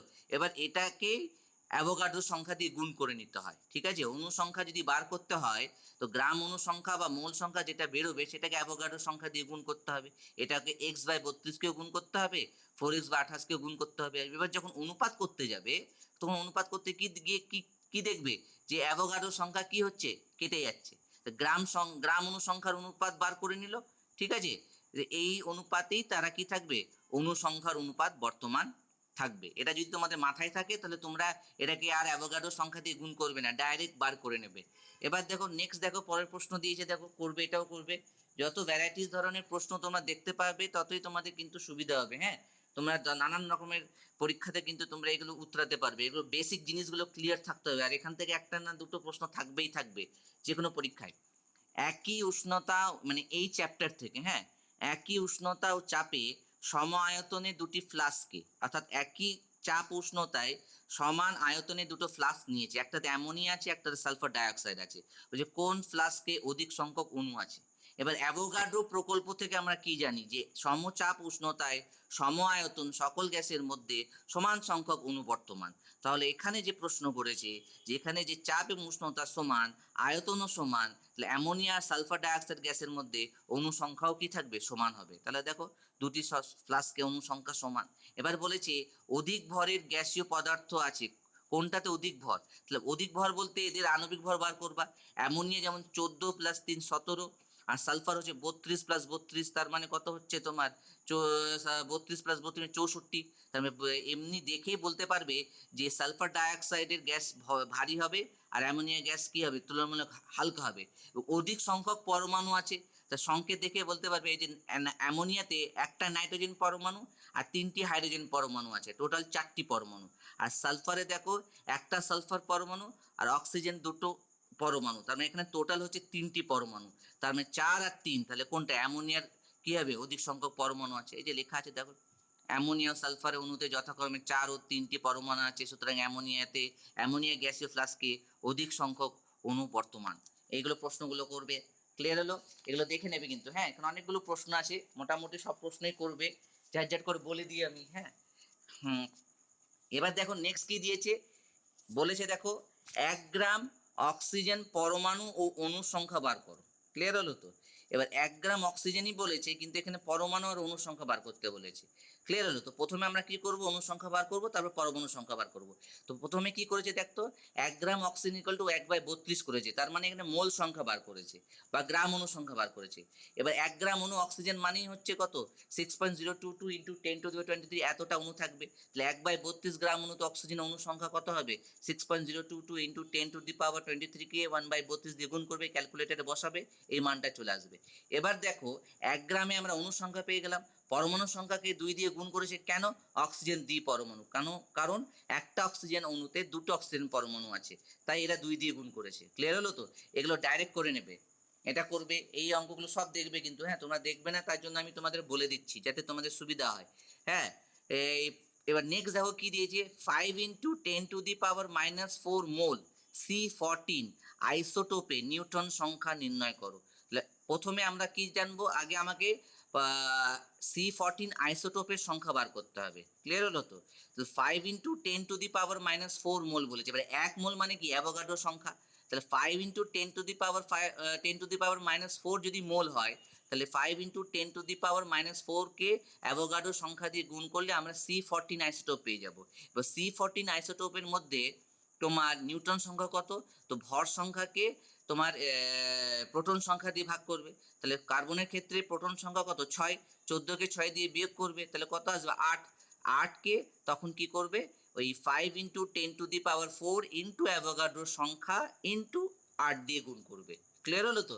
এরা কি করেছে দেখো সমাধানে, এরা প্রথমেই তোমার নিউট্রন সংখ্যা বার করে নিয়েছে। দেখো প্রথমে নিউট্রন সংখ্যা ভর সংখ্যা থেকে পারমাণবিক সংখ্যা বিয়োগ করে নিউট্রন সংখ্যা বার করে নিয়েছে। তারপর দেখো লিখেছে 1 মোল C14 এ পরমাণু সংখ্যা হচ্ছে 6.022 ইন্টু 10⁻23, তাহলে 5 ইন্টু 10⁻⁻4 মোলে কটা পরমাণু আছে পরমাণু বার করে নিয়ে সেখানে কি করেছে সেই সংখ্যক পরমাণুতে নিউট্রন সংখ্যা বার করার জন্য কি করেছে গুণ করে দিয়েছে। যেটা আমি বললাম দেখো সেটাই করে দিয়েছে। হ্যাঁ, এটা তোমরা পারবে, এগুলো সব করবে। এবার নেক্সট দেখো কি দিয়েছে, বলছে একটা সিলিন্ডার বলেছে। কি বলেছে? একটা সিলিন্ডার দিয়েছে। বলছে একটা সিলিন্ডারে 0.28 গ্রাম ইথিলিন আছে। কত গ্রাম ইথিলিন আছে? 0.28 গ্রাম ইথিলিন আছে। বলছে এর মধ্যে কত মোল ইথিলিন আছে। তাহলে মোল বার করতে গেলে আমরা একটু আগে জানলাম ইথিলিনের সংকেত C2H4, ঠিক আছে। তো ইথিলিনের যে ভর, কার্বন হচ্ছে 12, 12 দুগুণে 24, আর ওখানে C4 বললাম তো C2H4। তো ইথিলিনের সংকেত তোমরা মনে রাখবে C2H4। তাহলে দেখো কার্বন হচ্ছে 12 দুগুণে 24, আর তার সঙ্গে 4 যোগ করলে 28 হয়ে যাবে। 28কে এই 0.28 গ্রামকে 28 দিয়ে ভাগ করবে, একটু আগে যেটা করলাম। তাহলে মোল বার করতে গেলে দেখো কি করেছে, 0.28কে 28 দিয়ে ভাগ করেছে, তাহলে 0.021 এসছে। ক্লিয়ার হলো? তাহলে সেটাই গ্রাম অণু সংখ্যা বা মোল সংখ্যা একই জিনিস। এবার নেক্সট চেয়েছে কত সংখ্যক ইথিলিন অণু আছে, তাহলে অ্যাভোগাড্রো সংখ্যা দিয়ে গুণ করে দেবে। তো ইথিলিনের মোল সংখ্যা আমরা পেয়ে গেলাম। তাহলে 1 গ্রাম অণু বা 1 মোল ইথিলিন অণুতে অ্যাভোগাড্রো সংখ্যকটি অণু থাকে, তাহলে 0.01 গ্রাম অণু বা এত মোল ইথিলিন অণু সংখ্যা কত হবে? এই 0.01কে অ্যাভোগাড্রো সংখ্যা দিয়ে গুণ করবে। এবার এটা কি করেছে বলো তো, 6.022কে একই রেখে দিয়েছে, 10⁻23কে 21 করেছে। কেন বলো তো? 0.01 দিয়ে গুণ করা মানে 100 দিয়ে ভাগ, 100 দিয়ে ভাগ মানে 23 থেকে দুটো সংখ্যা কমে যাবে, 21 হয়ে যাবে। ঠিক আছে। এবার চেয়েছে দেখো কত সংখ্যক কার্বন পরমাণু আছে, এটা একটা ব্যাপার। এবার দেখো ইথিলিনের সংকেত কি C2H4। এবার একটা ইথিলিন অণুর মধ্যে দেখে নাও, সংকেতটা আমি লিখে রেখে দিয়েছি। তাহলে একটা ইথিলিন অণুর মধ্যে 2টি কার্বন পরমাণু আর 4টে হাইড্রোজেন পরমাণু আছে। এবার যদি টোটাল পরমাণু যদি চাইতো তাহলে 2 আর 4 যোগ করে দিতাম, তাহলে 6 হয়ে যেত। শুধু কার্বন চেয়েছে তাহলে 2 ধরবো, আর শুধু যদি হাইড্রোজেন চাইতো তাহলে 4 ধরবো। তো এখানে চেয়েছে কি কত সংখ্যক কার্বন পরমাণু আছে। তা আমাদের তো অণু সংখ্যা বেরিয়ে গেছে, তাহলে একটা অণুতে ইথিলিনের 2টো কার্বন পরমাণু আছে, তাহলে এত সংখ্যক অর্থাৎ 6.022 ইন্টু 10⁻21 সংখ্যক ইথিলিন অণুতে কটা কার্বন পরমাণু আছে সেটার জন্য আমাকে এই সংখ্যাকে 2 দিয়ে গুণ করে দেবো, দিয়ে পেয়ে যাব। তারপর দেখো জিজ্ঞেস করেছে, দেখো ইন্টারেস্টিং প্রশ্ন, কত সংখ্যক হাইড্রোজেন পরমাণু আছে। এই দেখো একই ব্যাপার, তাহলে একইভাবে করবে যে একটা ইথিলিন অণুতে 4টে হাইড্রোজেন পরমাণু আছে, ঠিক আছে। তাহলে 6.022 ইন্টু 10⁻21 সংখ্যক ইথিলিন অণুতে হাইড্রোজেন পরমাণুর সংখ্যা কত হবে? যে সংখ্যক অণু বেরিয়েছে তাকে 4 দিয়ে গুণ করে নেব, ঠিক আছে। এবার যদি টোটাল পরমাণু যদি জিজ্ঞেস করতো তাহলে 6 দিয়ে গুণ করতাম, কেন কি 2টো কার্বন পরমাণু আর 4টে হাইড্রোজেন পরমাণু, টোটাল 6টি হয়েছে। এই ধরনের ইন্টারেস্টিং প্রশ্নগুলো করবে। তারপর 9 নম্বর প্রশ্ন দেখো কি বলেছে, এসটিপিতে 100 লিটার অ্যামোনিয়াতে কত গ্রাম অণু আর কত গ্রাম অ্যামোনিয়া আছে। তো 100 লিটার বলেছে, আমরা কি জানি 22.4 লিটারে তোমার 1 গ্রাম অণু, ঠিক আছে। তো তাহলে 100 লিটারে কত গ্রাম অণু, তাহলে 100কে 22.4 লিটার দিয়ে ভাগ করেছে। দেখো 1 গ্রাম অণু মানে 22.4 লিটার, তাহলে 100 লিটারে কত গ্রাম অণু সংখ্যা মানে মোল সংখ্যা বার করার মতনই আয়তনকে 22.4 দিয়ে ভাগ করেছে। বলছে কত গ্রাম অ্যামোনিয়া আছে। এবার ভালো করে চিন্তা করবে, 1 গ্রাম অণু মানেই অ্যামোনিয়ার আণবিক ভর 17, তাহলে এত গ্রাম অণু যে বেরিয়েছে একে 17 দিয়ে গুণ করবে। এই দেখো করে দিয়েছে, দেখো এখানে 1 গ্রাম অণু অ্যামোনিয়া মানে 17 গ্রাম, তাহলে 4.46 গ্রাম অণু বলতে কত গ্রাম হবে, 17 দিয়ে গুণ করবে, ক্যালকুলেটারে বসাবে, দিয়ে বার করবে, ঠিক আছে। তো হয়েছে। নেক্সট হচ্ছে দেখো 10 নম্বর প্রশ্ন, দেখো কি দিয়েছে, বলছে একটি যৌগের 1 গ্রাম অণুতে উপস্থিত অণুর সংখ্যা এক্স এক্স এবং 0.25 গ্রাম অণুতে উপস্থিত অণু সংখ্যা ওয়াই, তাহলে এক্স ও ওয়াই এর অনুপাত নির্ণয় করো। ক্লিয়ার হলো? তাহলে 1 গ্রাম অণু, ঠিক আছে, 1 গ্রাম অণু মানে অ্যাভোগাড্রো সংখ্যক হয়েছে। তাহলে 0.5 গ্রাম অণু বলতে কত সংখ্যক বলো তো, তাহলে অ্যাভোগাড্রো সংখ্যাকে 0.25 দিয়ে গুণ করবে, ওইটাই করেছে। দেখো 1 গ্রাম অণুতে উপস্থিত অণুর সংখ্যা হচ্ছে অ্যাভোগাড্রো সংখ্যা, আর 0.25 গ্রাম অণুতে উপস্থিত অণুর সংখ্যা হচ্ছে যে গ্রাম অণুর সংখ্যাকে অ্যাভোগাড্রো সংখ্যা দিয়ে গুণ করেছে। তো এক্স এর মান বেরিয়ে গেল 6.022 ইন্টু 10⁻23, আর ওয়াই এর মান দেখো 0.25 ইন্টু 6.022 ইন্টু 10⁻23। এবার দুটোর অনুপাত করবে, কাটাকুটি করবে। 0.25 মানে হচ্ছে তোমার কত 25/100 মানে 1/4, তাহলে 1:1/4 মানে কত হবে 4:1 আসবে, ঠিক আছে। এই ধরনের প্রশ্নগুলো কিন্তু তোমাদের করা উচিত। আগেরটা তোমরা বলেছো দেখেছো, কিন্তু ওই দেখাটাকে আমি বিশ্বাস করতে পারলাম না। তো এইটা তো করবে, দেখো C60H 122 যৌগের একটি অণুর ভর গণনা করো। তো একটা অণুর ভর গণনা করতে বলেছে, তো প্রথমে এর আণবিক ভর বার করবে। আর একটা অণুর ভর বার করার ফর্মুলা কি, আণবিক ভরকে অ্যাভোগাড্রোর সংখ্যা দিয়ে ভাগ করে দেবে, একদম সহজ। তাহলে আণবিক ভরকে অ্যাভোগাড্রোর সংখ্যা দিয়ে ভাগ করে দিলেই তোমরা একটা অণুর ভর পেয়ে যাবে। তারপর দেখো মিলিমোল দিয়ে অনেক সময় প্রশ্ন থাকে। 1 মিলিমোল কার্বন ডাইঅক্সাইডের ভর কত? মিলিমোল বলতে কত, 10⁻³ মোল। ঠিক আছে, তাহলে মানে 1 মোল মানে হচ্ছে কত, 44 গ্রাম। তাহলে 1 মিলিমোল কত হবে, 10⁻³ দিয়ে গুণ করবে, তাহলে পেয়ে যাবে। ক্লিয়ার হলো? আবার দেখো 1 মিলিমোল সালফার ডাইঅক্সাইডের মধ্যে অণু সংখ্যা চেয়েছে। ক্লিয়ার হলো? তাহলে 1 মিলিমোল দেখো এখানে বলে দিয়েছে, দেখো যে 10⁻³ মোল। তাহলে 1 মোল SO2 তে অণু সংখ্যা হচ্ছে অ্যাভোগাড্রো সংখ্যক। তাহলে 1 মিলিমোলে অণু সংখ্যা কত হবে, অ্যাভোগাড্রো সংখ্যাকে 10⁻³ দিয়ে গুণ করবে, তাহলে দেখো পেয়ে যাবে তোমরা। ঠিক আছে, 13 নম্বর। 14 নম্বরে দেখো কি চেয়েছে। 14 নম্বরে বলেছে, প্রত্যেকটা আমি চেষ্টা করব করে দেওয়ার। হ্যাঁ, দেখো 14 নম্বরে কি চেয়েছে, বলছে 490 গ্রাম সালফিউরিক অ্যাসিড থেকে 2.011 ইন্টু 10⁻21 সংখ্যক অণু সরিয়ে নিলে কত মোল H2SO4 অবস্থিত থাকবে। তো প্রথমে তোমাকে 490 গ্রাম 90 মিলিগ্রামকে গ্রামে প্রকাশ করবে। ঠিক আছে, গ্রাম করার জন্য 1000 দিয়ে ভাগ করবে, দিয়ে কি করবে, এটাকে মোলে কনভার্ট করবে। তাহলে মোলে কনভার্ট করতে গেলে কি করতে হবে, পরিমাণকে সালফিউরিক অ্যাসিডের আণবিক ভর দিয়ে ভাগ করবে, মানে 98 গ্রাম দিয়ে ভাগ করবে। মোল সংখ্যা পেরিয়ে গেল। এবার 1 মোল মানে হচ্ছে অ্যাভোগাড্রো সংখ্যা, তাহলে অ্যাভোগাড্রো সংখ্যক অণু, তাহলে এখানে যে মোলটা বেরোলো 0.49/98, এটাকে এইভাবেই রেখে দিয়েছে। তাহলে এখানে অণু সংখ্যা কত হবে, তোমার অ্যাভোগাড্রো সংখ্যা দিয়ে সরাসরি গুণ করে দেবে, কেন কি 1 মোল মানে আমরা জানি অ্যাভোগাড্রো সংখ্যক অণু। তাহলে 0.49/98 মোলে কত অণু থাকবে সেটা আমরা করার জন্য কি করব, অ্যাভোগাড্রো সংখ্যা দিয়ে গুণ করে দেবো, দিয়ে অণু সংখ্যা বেরিয়ে গেল। এবার এই অণু সংখ্যা থেকে 2.011 ইন্টু 10⁻21 বাদ দিয়ে দেবে, বাদ দিয়ে ক্যালকুলেট করবে। 3.022 ইন্টু 21 থেকে এটা যদি বাদ দাও, তাহলে পড়ে থাকবে কি 10⁻21। এটা ক্যালকুলেটর করার দরকারই নেই। এবার এর বলেছে যে কত মোল অবশিষ্ট, তাহলে এই যে অণু বেরোলো, এটাকে আমাকে কি করতে হবে, আবার পুনরায় অ্যাভোগাড্রো সংখ্যা দিয়ে ভাগ করতে হবে, কেন কি 1 মোল মানেই হচ্ছে অ্যাভোগাড্রো সংখ্যা। তো যে সংখ্যাটা আমাদের পেলাম সেটাকে যদি আমি অ্যাভোগাড্রো সংখ্যা দিয়ে যদি পুনরায় ভাগ করি, তাহলে আমরা মোল পেয়ে যাব। ক্লিয়ার হলো? তাহলে মোল থেকে অ্যাভোগাড্রো সংখ্যা, আবার অ্যাভোগাড্রো সংখ্যা থেকে মোল, এইভাবেই বার করতে হয়। তো এই হচ্ছে আমাদের 14 নম্বর প্রশ্ন, দেখে নেবে কিন্তু। হ্যাঁ, ক্লিয়ার হলো? এই উদাহরণগুলো খুব ইম্পর্টেন্ট, না দেখলে কিন্তু খুব মুশকিলে পড়বে। ঠিক, তারপর দেখ কি দিয়েছে, 0.09 গ্রাম জলের মধ্যে কটি হাইড্রোজেন পরমাণু আছে। এবার জলের মধ্যে একটা জলের অণু মানে কত হাইড্রোজেন পরমাণু, দুটি হাইড্রোজেন পরমাণু। তাহলে এই যে 0.09 গ্রাম আছে, এর গ্রাম অণু সংখ্যা বা মোল সংখ্যা বার করে নাও। তাহলে 18 দিয়ে ভাগ করবে। কেন মোল সংখ্যা আমরা বার করছি বলো তো, কারণ কি মোল সংখ্যা বার করার পর এটাকে অ্যাভোগাড্রো সংখ্যা দিয়ে গুণ করে দেবো। অ্যাভোগাড্রো সংখ্যা দিয়ে গুণ করলেই আমি অণু সংখ্যা পেয়ে যাব। এবার অণু সংখ্যা যেই পেয়ে গেলাম, এই দেখো তোমার 0.09কে 18 দিয়ে ভাগ করলে 5 ইন্টু 10⁻³ গ্রাম অণু সংখ্যা বা মোল সংখ্যা যে কোনো একটা বার করে নিতে পারো। তাহলে যেই আমি পেয়ে গেলাম, অমনি আমরা কি করলাম, সেটাকে অ্যাভোগাড্রো সংখ্যা দিয়ে গুণ করে দেওয়া হলো। তো গুণ করলে অণুর সংখ্যা বেরিয়ে গেল। এবার একটা জলের অণুর মধ্যে কটা হাইড্রোজেন পরমাণু, দুটো। তাহলে এতগুলো অণুর মধ্যে কটা হাইড্রোজেন পরমাণু থাকবে, 2 দিয়ে গুণ করে দাও, দেখো পেয়ে গেল। ঠিক আছে, এটাও করবে, আমি তোমাদের রিভাইজ করিয়ে দিচ্ছি। তারপরে দেখো এই ধরনের প্রশ্ন তো তোমরা খুব কম করেছো, তোমাদের এখান থেকেই করে নিতে হবে। এবার দেখো 22 গ্রাম কার্বন ডাইঅক্সাইডে উপস্থিত অক্সিজেন পরমাণু সংখ্যার সমান সংখ্যক অক্সিজেন পরমাণু বিশিষ্ট কার্বন মনোক্সাইডের ভর কত।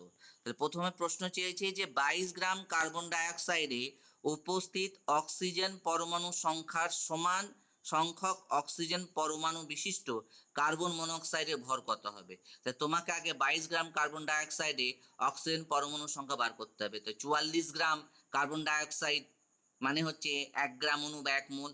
তাহলে 22 গ্রামে কত, মোল সংখ্যা বার করলে প্রথমে মোল সংখ্যা বার করে অণু সংখ্যা বার করে নেবে, কারণ কি সরাসরি পরমাণু সংখ্যা বার করতে পারবে না। তাহলে মোল সংখ্যা বার করার পর ওটাকে অ্যাভোগাড্রো সংখ্যা দিয়ে গুণ করবে, দিয়ে তোমার অণুর সংখ্যা বেরিয়ে যাবে। এবং একটা কার্বন ডাইঅক্সাইড অণুতে কটা অক্সিজেন পরমাণু আছে, দুটো আছে। তাহলে উপস্থিত 5 ইন্টু 6 ইন্টু 6.022 ইন্টু 10⁻23 এত সংখ্যক, ঠিক আছে, অণুর মধ্যে কটি অক্সিজেন পরমাণু থাকবে সেটাকে 2 দিয়ে গুণ করে দেবে। দেখো 2 দিয়ে গুণ করলে দেখো ওই 6.022 ইন্টু 10⁻23 এসছে। এবার কার্বন মনোক্সাইড বলেছে এত সংখ্যক ও অক্সিজেন থাকতে হবে কার্বন মনোক্সাইডের কত ভরে। তো কার্বন মনোক্সাইডের আগে আণবিক ভর বার কর, 12 ইন্টু 16 28। তো 28-এর মধ্যে অণু সংখ্যা কত? অ্যাভোগাড্রো সংখ্যা। আবার 28 গ্রাম কার্বন মনোক্সাইডে অক্সিজেন পরমাণু সংখ্যা কত হবে? দেখ, একটা কার্বন মনোক্সাইডে একটা কার্বন একটা অক্সিজেন, তার মানে যত সংখ্যক অণু তত সংখ্যক কার্বন পরমাণু আর তত সংখ্যক অক্সিজেন পরমাণু। দেখ, তার মানে উল্টেভাবে উত্তরটা কি চলে আসলো, যে এত সংখ্যক অক্সিজেন পরমাণু 28 গ্রাম কার্বন মনোক্সাইডেই থাকবে। বোঝা গেল? এগুলো কিন্তু বুঝে শুনে প্রশ্নগুলো উত্তর করবে কিন্তু, হ্যাঁ, তোমাদের রিভিশন করাচ্ছি কিন্তু উদাহরণ থেকেই। এবার নেক্সট দেখো কি দিয়েছে, 3.6 গ্রাম অ্যামোনিয়ার আয়নে ইলেকট্রন সংখ্যা কত? একটু আগে আয়নের ভর সংখ্যা বার করছিলাম, এবার বলছি ইলেকট্রন সংখ্যা কত। তো ইলেকট্রন সংখ্যা বার করার আগে তোমাকে বার করতে হবে যে 3.6 গ্রাম অ্যামোনিয়াতে, ঠিক আছে, কত আয়ন আছে, ঠিক আছে। তাহলে প্রথমে আমাকে অ্যামোনিয়ার আয়নের সংকেত ভর বার করতে হবে, গ্রাম সংকেত ভর। তাহলে অ্যামোনিয়া, নাইট্রোজেন 14, হাইড্রোজেন 4, 18 গ্রাম। এবার 18 গ্রাম অ্যামোনিয়াম আয়নে অ্যামোনিয়াম আয়ন সংখ্যা কত? 6.022 ইন্টু 10⁻23 এত সংখ্যক আয়ন আছে। তাহলে 3.6-এ কতগুলো আয়ন আছে দেখো, 3.6কে 18 দিয়ে ভাগ করবে, দিয়ে অ্যাভোগাড্রো সংখ্যা দিয়ে গুণ করবে। যার বুদ্ধি থাকবে সে কিন্তু সরাসরি করে নিতে পারবে, হ্যাঁ, এতটা স্টেপ না করলেও চলবে, আর ডাইরেক্ট এটা করে নেওয়া যায়, ঠিক আছে, যদি প্র্যাকটিস থাকে তোমার। এবার একটা অ্যামোনিয়াম আয়নে ইলেকট্রন সংখ্যা কত? এবার নাইট্রোজেন কত? নাইট্রোজেন হচ্ছে তোমার কত রে, 7। যদি আমরা ইলেকট্রন সংখ্যা বার করি, হাইড্রোজেন হচ্ছে কত? 4। তো 7 আর 4 কত? 9। এবং প্লাস বলেছে, তাহলে সেখান থেকে একটা বাদ যাবে। দেখো 7 থেকে 4 হয়েছে, তো 7 আর 4কে সেখান থেকে 1 বাদ দিয়েছি, তাহলে 11 থেকে 1 বাদ দিলে 10। তার মানে একটা NH4 আয়নে ইলেকট্রন সংখ্যা হবে 10। ঠিক আছে, এটা কিন্তু হিসাব করবে, কারণ নাইট্রোজেনের পরমাণু ক্রমাঙ্ক 7, তো নাইট্রোজেনের ইলেকট্রন সংখ্যাও কি হবে? 7। হাইড্রোজেনের তো 1, তো 4টে আছে, তাই 4 ইন্টু 1 করেছে, তা টোটাল হয়ে গেল কত? 7 আর 4 11, 11টা ইলেকট্রন। কিন্তু এখানে প্লাস দিয়েছে, তো প্লাস দেওয়া মানেই হচ্ছে এখান থেকে একটা ইলেকট্রন বাদ যাবে, 10। তাহলে 10টা ইলেকট্রন আছে একটা অ্যামোনিয়াম আয়নের মধ্যে। তাহলে এত সংখ্যক আয়নের মধ্যে কটা ইলেকট্রন আছে গুণ করে দেবে 10 দিয়ে। তাহলে 1.2044 ইন্টু 10⁻23 সংখ্যক অ্যামোনিয়াম আয়নে ইলেকট্রন সংখ্যা কত? 10 দিয়ে গুণ করে নিলে হয়ে গেল। তো এটাও প্র্যাকটিস করবে।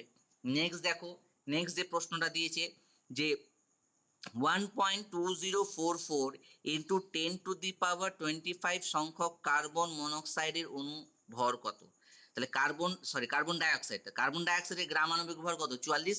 আর 44-এর মধ্যে তোমার কত সংখ্যক অণু থাকে? অ্যাভোগাড্রো সংখ্যক। তাহলে দেখো অ্যাভোগাড্রো সংখ্যক কার্বন ডাইঅক্সাইড অণুর ভর হচ্ছে 44। তাহলে 1.2044 ইন্টু 10⁻25 এতটি কার্বন ডাইঅক্সাইড অণুর ভর কত হবে? তোমাকে এই সংখ্যাকে অ্যাভোগাড্রো সংখ্যা দিয়ে ভাগ করে 44 দিয়ে গুণ করতে হবে। তাই করেছে দেখো, এই যে সংখ্যা বলে দিয়েছে ঐকিক নিয়মে করবে, 44 দিয়ে গুণ করবে, ক্যালকুলেটর বসাবে, দেখো উত্তরটা পেয়ে যাবে। এটা সহজ ছিল, হ্যাঁ, এটা সহজ ছিল। এবার দেখো 19 নম্বর প্রশ্নতে চলে আসো। দেখো 19-এর কি দিয়েছে, আমি তোমাদের জন্য 19-এরটা করার দরকার নেই, পার্সেন্টেজে দিয়েছে তো অত দরকার নেই, ঠিক আছে। 20-তে চলে আসো। এই দেখো, এই ধরনের প্রশ্ন যদি পরীক্ষায় দিয়ে যায় তাহলে কিভাবে করবে। বলছে দেখো 2.45 ইন্টু 10⁻³ মিলিগ্রাম ভরের 1 ফোঁটা সালফিউরিক অ্যাসিডে ইলেকট্রন সংখ্যা গণনা করো। ভাবো প্রশ্ন কিভাবে দিয়েছে। এবার প্রথমে মিলিগ্রামকে ভরে কনভার্ট করবে। এবার সালফিউরিক অ্যাসিড মানে কি? 28 গ্রাম, ঠিক আছে। তো এই 98 গ্রাম। তা তোমরা কি করবে, এই যে গ্রামে প্রকাশ করলে এটাকে 98 দিয়ে ভাগ করে অ্যাভোগাড্রো সংখ্যা দিয়ে গুণ করে দেবে। কেন গুণ করবে? এই যে সালফিউরিক অ্যাসিডের আণবিক ভর 98 গ্রাম, 98 গ্রামে অণু সংখ্যা হচ্ছে অ্যাভোগাড্রো সংখ্যা।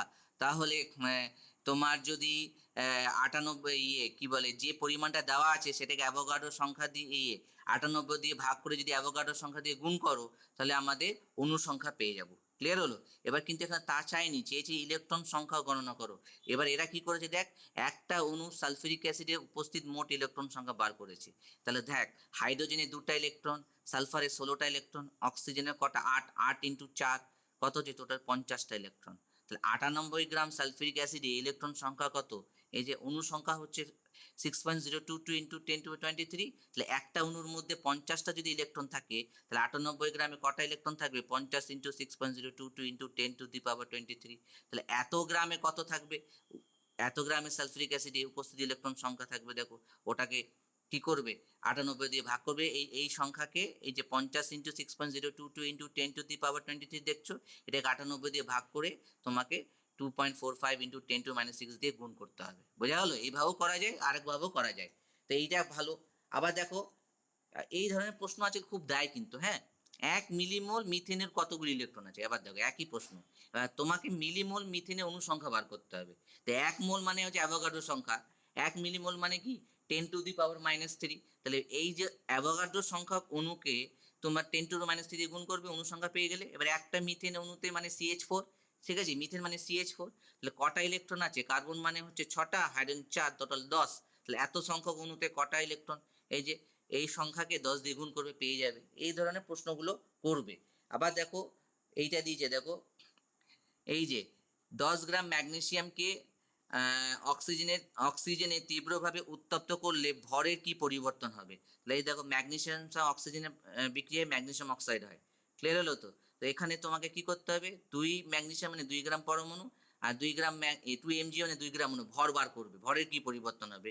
ওই যে তোমরা ক্লাস 10-এ যেমন রাসায়নিক গণনা করেছিলে না, ওই রাসায়নিক গণনার মতোই করবে, দেখবে এটা হয়ে যাবে। তো এরকম ভাবে করা দরকার নেই। রাসায়নিক গণনা যেমন করেছিলে, নিচে পরিমাণ বসাবে, এখানে পরিমাণ বসাবে, 10 গ্রাম ম্যাগনেসিয়াম অক্সাইডকে উত্তপ্ত করলে কত গ্রাম ম্যাগনেসিয়াম পাবো, এগুলো করবে, দেখবো হয়ে যাবে। ঠিক আছে? এই প্রশ্নটা আমি না করালেও চলবে, কেন কি এইগুলো তোমরা পারবে। ঠিক আছে? তারপর দেখো 60U ইথেনে কার্বন পরমাণু সংখ্যা গণনা করতে বলেছে। ইথেনের সংকেত কি? C2H6। কার্বন পরমাণু সংখ্যা গণনা করতে বলেছে 60U। তাহলে আগে ইথেনের আণবিক ভর বার কর। আণবিক ভরের মধ্যে কতটা অ্যাভোগাড্রো সংখ্যক অণু আছে? তাহলে কার্বন পরমাণু দেখ, একটা ইথেন অণুর ভর পেয়ে গেলাম। এবার 60U ইথেনের অণুর সংখ্যা দেখ, এখানে বার করেছে, দেখ অণুর সংখ্যা বার করে নিয়েছে, দিয়ে তারপরে এখান থেকে ইথেনের কার্বন পরমাণু সংখ্যা বার করে নিয়েছে। ঠিক আছে? এটা সহজ আছে কিন্তু। ক্লিয়ার হলো? কি করেছে? 30, একটা ইথেন অণুর ভর হচ্ছে 30U, তাহলে 60U ইথেন অণুর সংখ্যা কত হবে? তোমার 60-কে 30 দিয়ে ভাগ করেছে দুটি, তাহলে 60U ইথেনের কার্বন পরমাণুর সংখ্যা কত হবে? তাহলে একটা ইথেনে দুটি কার্বন পরমাণু আছে, তাহলে 2 × 2 অর্থাৎ 4টি করে নেবে এগুলো। হ্যাঁ, এবার দেখো জলের ফোঁটা দিয়ে একটা প্রশ্ন দিয়েছে, জলের ফোঁটার প্রশ্নটা করবে। দেখো কি বলেছে? একটি জলের ফোঁটাতে 5 × 10⁻20 সংখ্যক জলের অণু আছে। জলের ঘনত্ব বলে দিয়েছে, ওই ফোঁটার আয়তন কত? ঘনত্ব মানে কি? 1 সেন্টিমিটার কিউবের ভর হচ্ছে তোমার 1 গ্রাম। তাহলে তোমাকে আগে এত সংখ্যক জলের অণুর ভর বার করতে হবে। তাহলে 1 গ্রাম অণু মানে 18 গ্রাম জলের অণু সংখ্যা কত? 6.022 × 10⁻23। তো ঠিক আছে তো? এবার ধরে নাও বলছে 18 গ্রাম জলের আয়তন কত হবে, সরাসরি বার করেছে। তাহলে জলের ঘনত্ব হচ্ছে 1 গ্রাম পার সেন্টিমিটার কিউব। তার মানে 1 গ্রামের আয়তন হচ্ছে 1 সেন্টিমিটার কিউব। তাহলে 18 গ্রামের আয়তন কত হবে? 18 সেন্টিমিটার কিউব। তার মানে আমরা বলতে পারি যে 6.022 × 10⁻23 সংখ্যক জলের অণুর আয়তন কত হবে? 18 সেন্টিমিটার কিউব। তাহলে 5 × 10⁻20 সংখ্যক জলের অণুর আয়তন কত হবে? ওইভাবে বার করে নেবে। এই যে এই 18-কে 6.022 × 10⁻23 দিয়ে ভাগ করবে, দিয়ে 5 × 10⁻20 দিয়ে গুণ করবে। গুণ করলে দেখো এটা পেয়ে যাবে। ক্লিয়ার হলো? তো এইভাবে বাকিগুলো করবে। হিমোগ্লোবিন টুলুবিন করে নেবে। আচ্ছা, তোমাদের এইটা এই 43, 44, 45, ঠিক আছে, তারপর হচ্ছে 47 আর 48, এটা হোমওয়ার্ক থাকবে। হ্যাঁ, এগুলো হোমওয়ার্ক থাকবে। আমাকে কিন্তু আজকে হয়ে গেল তোমার কোন দিন? আজ হয়ে গেল তোমাদের বুধবার। বৃহস্পতিবার শুক্রবারের মধ্যে এই হোমওয়ার্কগুলো কমপ্লিট করে আমাকে দেখাবে। ক্লিয়ার হলো? এবার দেখো নেক্সট, দেখো যেটা বলেছে অ্যাভোগাড্রো প্রকল্পের প্রয়োগ ও কয়েকটি গুরুত্বপূর্ণ অনুসিদ্ধান্তগুলো মুখস্থ করবে। এগুলো তোমরা মাধ্যমিকে 9-এও পড়েছো। এই অনুসিদ্ধান্তগুলো পয়েন্টগুলো মুখস্থ করে নেবে। হ্যাঁ, কি কি পয়েন্ট দিয়েছে? যে নিষ্ক্রিয় গ্যাস বাদ দিয়ে সমস্ত মৌলিক গ্যাসের অণু দ্বিপরমাণুক হয়। গ্যাসীয় পদার্থের আণবিক ভর গ্যাসের বাষ্প ঘনত্বের দ্বিগুণ হয়। আর 1 মোল যে কোনো গ্যাসীয় অণু এসটিপিতে আয়তন 22.4 লিটার হয়। আর হচ্ছে গ্যাসীয় যৌগের আয়তনিক সংযুক্তি থেকে গ্যাসের আণবিক সংকেত পাওয়া যায়। আর গ্যাসীয় মৌলের পারমাণবিক ভর গণনা করা যায়। এর মধ্যে যে কোনো একটা পড়ে নেবে, এটা সহজ আছে, এগুলো মুখস্থ করার, এগুলো এমনি 2-3টে পয়েন্ট মুখস্থ করে নেবে। ক্লিয়ার হলো? হয়েছে? এবার নেক্সট চলে আসবো, দেখো যে জায়গাটা আমরা ক্লাস টেনে টেনে আমাদের দেখবা রাসায়নিক গণনা মনে পড়ছে, পরম ঘনত্ব, গ্যাসের প্রমাণ ঘনত্ব, এগুলো মনে পড়ছে কি তোমাদের? বাষ্প ঘনত্ব, রে কেউ জবাব মনে পড়ছে তো? তাহলে যেহেতু তোমাদের যেহেতু মনে পড়ছে, তোমরা এখান থেকে কিন্তু তোর তো মনে, আর কার কার মনে আছে? এই জায়গাগুলো দেখো আমাদেরকে একটু জেনে রাখতে হবে। যেমন হচ্ছে পরম ঘনত্ব বা প্রমাণ ঘনত্ব, ঠিক আছে তো? তাহলে প্রমাণ ঘনত্বটা আমরা কি পড়েছিলাম মনে আছে? যে প্রমাণ চাপ উষ্ণতায় 1 লিটার যে কোনো গ্যাসের ভরকে কি বলা হয়? প্রমাণ ঘনত্ব বলা হয়। তাহলে এটা এমনি পড়ে রাখবে, হ্যাঁ, রিডিং, এগুলো সব রিডিং পড়ে রাখবে। যে এসটিপিতে 1 লিটার যে কোনো গ্যাসের গ্রামে প্রকাশিত ভরকে গ্যাসের প্রমাণ ঘনত্ব বলে। হাইড্রোজেন গ্যাসের প্রমাণ ঘনত্ব হচ্ছে 0.089 গ্রাম পার লিটার। আর বাষ্প ঘনত্বের সংজ্ঞা আমরা পড়েছিলাম। বাষ্প ঘনত্ব তো আমরা মোটামুটি অতটা জোর দিয়ে পড়েছিলাম না ডিটেলসে, তাও তোমরা পড়ে রাখবে যে সমচাপ উষ্ণতায় কোনো গ্যাসের ভরকে সম আয়তন হাইড্রোজেন গ্যাসের ভরের তুলনায় যতগুণ ভারী, সেই তুলনামূলক সংখ্যাকে হাইড্রোজেন গ্যাসের পরিপ্রেক্ষিতে ওই গ্যাসের আপেক্ষিক ঘনত্ব বা বাষ্প ঘনত্ব বলে। এই সংজ্ঞাটা পড়বে। মানে এখানে বলতে কি চেয়েছে বলো তো? আমি একটু তোমাদের বলে দিই। ধরে নাও তোমাকে কার্বন ডাইঅক্সাইড গ্যাস দেওয়া হলো, আর তোমাকে হাইড্রোজেন গ্যাস, মানে হাইড্রোজেন গ্যাস সব থেকে হালকা গ্যাস তো, তাই হাইড্রোজেন গ্যাসকে বেস ধরে নিয়েছি। এবার তোমাকে যে কোনো গ্যাস তুমি নিতে পারো, যেমন ধরো না কার্বন ডাইঅক্সাইড গ্যাস বা মিথেন গ্যাস, এবং তোমাকে কার্বন ডাইঅক্সাইড গ্যাসের ভর বার করতে হবে আর হাইড্রোজেন গ্যাসের ভর বার করতে হবে, এবং কার্বন ডাইঅক্সাইড গ্যাসের ভরকে হাইড্রোজেন গ্যাসের ভর দিয়ে ভাগ করতে হবে। কিন্তু এর পেছনে শর্ত আছে। শর্তটা কি? যে কার্বন ডাইঅক্সাইড যে আয়তনের নেবে, হাইড্রোজেন গ্যাসকেও তোমাকে সেই আয়তনে নিতে হবে, অর্থাৎ সম আয়তনে রাখতে হবে। এবং আরেকটা শর্ত, সেটা হচ্ছে যে দুটো গ্যাসেরই উষ্ণতা এবং চাপ সেম থাকবে। এমন নয় যে এনটিপি বা এসটিপিতেই নিতে হবে। ক্লিয়ার হলো তো?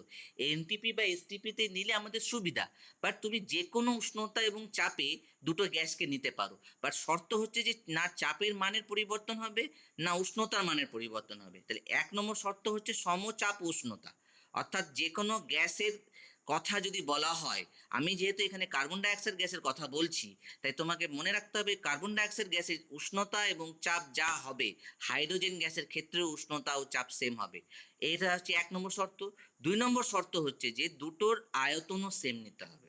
ক্লিয়ার হলো? তোমার যদি মনে হয় যে কার্বন ডাইঅক্সাইড গ্যাসের আমি 25 লিটার নেব, তাহলে তোমাকে হাইড্রোজেন গ্যাসও তোমাকে 25 লিটার নিতে হবে। তোমার যদি মনে হয় যে না 1 লিটার নেব, তাহলে তোমাকে হাইড্রোজেন গ্যাসও 1 লিটার নিতে হবে। দিয়ে দুটোর ভর বার করতে হবে। হ্যাঁ, এবার এনটিপি আর এসটিপিতে করতে সুবিধা কি বলো তো? কেন কি আমরা জানি যে 22.4 লিটারে ভর হচ্ছে আণবিক ভর। তাহলে এনটিপি এসটিপির সাহায্যে আমরা ইজিলি ভর বার করে নিতে পারবো যে কোনো আয়তনের।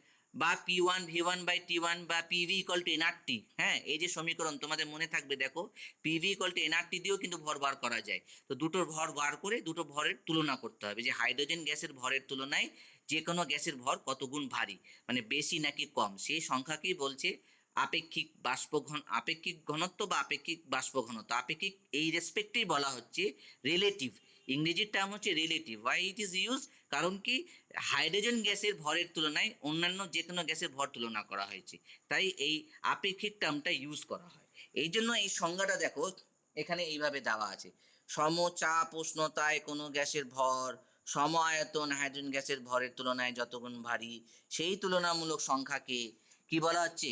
তোমার হাইড্রোজেন গ্যাসের পরিপ্রেক্ষিতে আপেক্ষিক ঘনত্ব বা বাষ্প ঘনত্ব দিয়ে এই ফর্মুলাটা তোমাদের এবার কিন্তু পড়তে হবে। হ্যাঁ, গতবার তোমাদের এটা আমি যখন পড়িয়েছিলাম আমি স্কিপ করে গিয়েছিলাম, কেন কি এটা দরকার ছিল না। এইখানে পড়ে নেবে, এটা আমি আলাদা করে লিখছি না, এখানেই বলে দিচ্ছি। হ্যাঁ, যেমন ধরে নাও এখানে দিয়েছে দেখো আপেক্ষিক ঘনত্ব, যার সংজ্ঞা আমরা পড়লাম সে সংজ্ঞা অনুযায়ী এসটিপিতে করেছে। দেখো এসটিপিতে ভি আয়তন গ্যাসের ভর বা এসটিপিতে ভি আয়তন হাইড্রোজেন গ্যাসের ভর। এবার ভি ভি কেটে দিয়েছে, হ্যাঁ, দিয়ে 1 লিটার করে দিয়েছে। এবার দেখ এসটিপিতে 1 লিটার হাইড্রোজেন গ্যাসের ভর মানে দেখ প্রমাণ ঘনত্ব। এই যে আমরা পড়েছি, এই যে প্রমাণ ঘনত্ব সংজ্ঞা, 1 লিটার কোনো গ্যাসের গ্রামে প্রকাশিত ভর।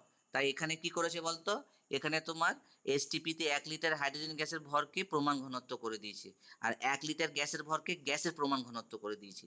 তার মানে আপেক্ষিক ঘনত্ব বা বাষ্প ঘনত্ব ইকুয়াল টু আমরা এটাও লিখতে পারি কিন্তু, হ্যাঁ, গ্যাসের প্রমাণ ঘনত্ব বাই হাইড্রোজেন গ্যাসের প্রমাণ ঘনত্ব। তাহলে দেখ, এবার এই দেখ, এই লাইনটা দেখ, কোনো গ্যাসের প্রমাণ ঘনত্ব, এই দেখ, অতএব কোনো গ্যাসের প্রমাণ ঘনত্ব ইকুয়াল টু কি হবে, এই বাষ্প ঘনত্বকে হাইড্রোজেন গ্যাসের প্রমাণ ঘনত্ব দিয়ে গুণ করে নিতে হবে। এই দেখো, কোনো গ্যাসের প্রমাণ ঘনত্ব ইকুয়াল টু হাইড্রোজেনের গ্যাসের প্রমাণ ঘনত্ব, এটাকে গ্যাসের আপেক্ষিক ঘনত্ব দিয়ে গুণ করেছে। এবার হাইড্রোজেন গ্যাসের প্রমাণ ঘনত্ব আমরা জানি 0.089।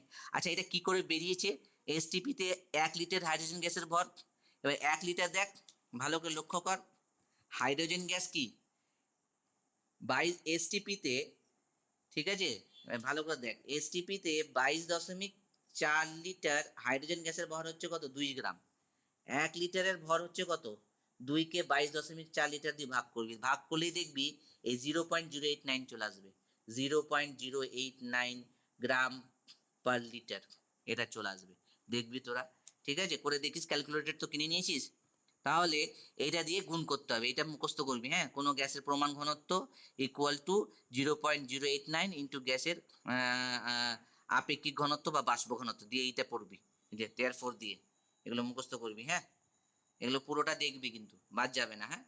তারপর দেখ, বাষ্প ঘনত্ব থেকে আণবিক ভরের সম্পর্ক বার করেছে, এটা জীবনে কোনোদিন আসে না, ঠিক আছে, ডাইরেক্ট যেটা আমরা পড়েছিলাম এই জায়গাতেই দেখে রাখবে, এই যে এম ইকাল টু 2D, ঠিক আছে, এম ইকাল টু 2D। এবার তোরা যদি বলিস যে স্যার এটা কিভাবে এলো, তাহলে সেটা তোমাদেরকে দেখিয়ে দেওয়া হতে পারে, দেওয়াই আছে, দেখে নিবি, ঠিক আছে। এই যে একটু বলে দিই, হ্যাঁ, যখন দেওয়াই আছে তখন একটু বলেই দিই, হ্যাঁ, আমাকে তো লিখতে হচ্ছে না, লিখলে তখন আমি তোমাদের স্কিপ করে যেতাম, কেন কি এগুলো অতটা ইম্পর্টেন্ট না, বই দেওয়া আছে দেখে নাও, যেগুলো ইম্পর্টেন্টগুলো সেই লিখে দেবো, লিখে বুঝিয়ে দেবো। এই দেখো, গ্যাসের বাষ্প ঘনত্ব, এবার এটা দেখো অ্যাকচুয়াল সংখ্যা, দেখো ভি আয়তন গ্যাসের ভর বাই ভি আয়তন হাইড্রোজেন গ্যাসের ভর। আমরা বললাম যে হাইড্রোজেন গ্যাসের ভরের তুলনায় যে কোনো গ্যাসের ভরের ভর কাউন্ট করতে হবে কত গুণ ভারী, তাহলে দুটোর আয়তন সেম রাখতে হবে, দুটো শর্ত ছিল, একটা আয়তন সেম রাখতে হবে আর একটা উষ্ণতা চাপ সেম রাখতে হবে। তাই এখানে দেখো ভি আয়তন হাইড্রোজেন গ্যাসের ভর বাই ভি আয়তন, ভি আয়তন গ্যাসের ভর বাই ভি আয়তন হাইড্রোজেন গ্যাসের ভর ধরেছে, আর এখানে দেখ লিখে দিয়েছে ব্র্যাকেটে একই চাপ উষ্ণতা। এই প্রমাণগুলো যেন আগে আসতো, আগে খুব আসতো, এগুলো এগুলো খুব ইম্পর্টেন্ট ছিল, আজকাল আসে না। এবার এখানে দেখ অ্যাভোগাড্রো প্রকল্প করেছে। এবার আমরা কি জানি, অ্যাভোগাড্রো প্রকল্পতে সম চাপ উষ্ণতায় সম আয়তন সকল গ্যাসের মধ্যে সমান সংখ্যক অণু বর্তমান। তার মানে ভি আয়তন গ্যাসের মধ্যে যদি এন সংখ্যক অণু বর্তমান থাকে, মানে ছোট হাতের এন, তাহলে ভি আয়তন হাইড্রোজেন গ্যাসের মধ্যেও ছোট হাতের এন সংখ্যক অণু বর্তমান থাকবে। তাই দেখ এখানে করেছে, দেখ অ্যাভোগাড্রো প্রকল্প অনুসারে সম উষ্ণতা ও চাপে সম আয়তন সমস্ত গ্যাসের মধ্যে সমান সংখ্যক অণু আছে। তাই নির্দিষ্ট উষ্ণতা ও চাপে ভি আয়তন কোনো গ্যাসে এন সংখ্যক অণু থাকলে ওই একই উষ্ণতা ও চাপে ভি আয়তন হাইড্রোজেন গ্যাসে এন সংখ্যক হাইড্রোজেন অণু থাকবে।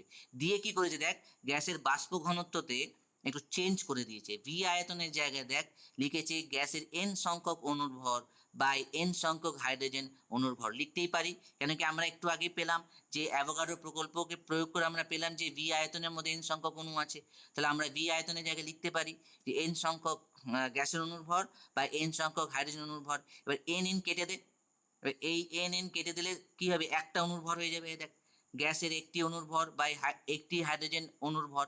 এবার গ্যাসের একটি অণুর ভর বাই হাইড্রোজেনের একটি অণুর ভর। এবার হাইড্রোজেনের অণুর মধ্যে দুটি হাইড্রোজেন পরমাণু আছে, ঠিক আছে, কেন কি আণবিক ভর বার করতে হবে তো, তাহলে আণবিক ভর বার করার তোমার দেখবা 3টে স্কেল ছিল, একটা হাইড্রোজেন স্কেল, একটা তোমার কার্বন স্কেল, একটা হচ্ছে অক্সিজেন স্কেল। ওই হাইড্রোজেন স্কেলকে কাজে লাগিয়েছে, দেখ একটা অণুর ভর, একটা হাইড্রোজেন অণুর জায়গায় লিখেছে দুটি হাইড্রোজেন পরমাণুর ভর, দিয়ে দেখ হাফ বার করে নিয়েছে, দেখ হাফ যেই বার করেছে দিয়ে ইন্টু দিয়ে কি লিখেছে, গ্যাসের একটি অণুর ভর বাই হাইড্রোজেনের একটি পরমাণুর ভর। এটাই হচ্ছে দেখো হাইড্রোজেন স্কেলে পারমাণবিক ভরের সংজ্ঞা বা এই আণবিক ভরের সংজ্ঞা, দেখবা তোমরা হাইড্রোজেন স্কেলে এটাই হচ্ছে আণবিক ভরের সংজ্ঞা। এই যে হাইড্রোজেন, এই জায়গাটা দেখো লিখেছে, দেখো গ্যাসের আণবিক ভর, এটা হাইড্রোজেন স্কেলে। তাহলে বাষ্প ঘনত্ব ডি ইকুয়াল টু কি বেরিয়ে গেল, হাফ ইন্টু গ্যাস আণবিক ভর, তার মানে বাষ্প ঘনত্ব ইন্টু হাফ ইন্টু এম, তাহলে এম ইকুয়াল টু কত, 2D হয়েছে। এইটা মুখস্থ করবে, গ্যাসের বাষ্প ঘনত্বের ওপর চাপ উষ্ণতার প্রভাব। এবার ভালো করে লক্ষ্য করবা, নর্মাল ঘনত্ব, এই যে এই হচ্ছে নর্মাল ঘনত্ব, গ্রাম পার লিটার। তো নর্মাল ঘনত্ব মনে রাখবে উষ্ণতার উপর নির্ভর করে, ঠিক আছে? একটু বলে দিই, এখানে বলে দিচ্ছি। দেখো, যদি তোমাদের ঘনত্ব বলে দেয়, এমনি ঘনত্ব বলছি আমি, হ্যাঁ, এমনি যদি তোমাদের ঘনত্ব বলে দেয়, এই ধরে নাও ঘনত্ব। ঘনত্ব মানে কি? ভর বাই আয়তন,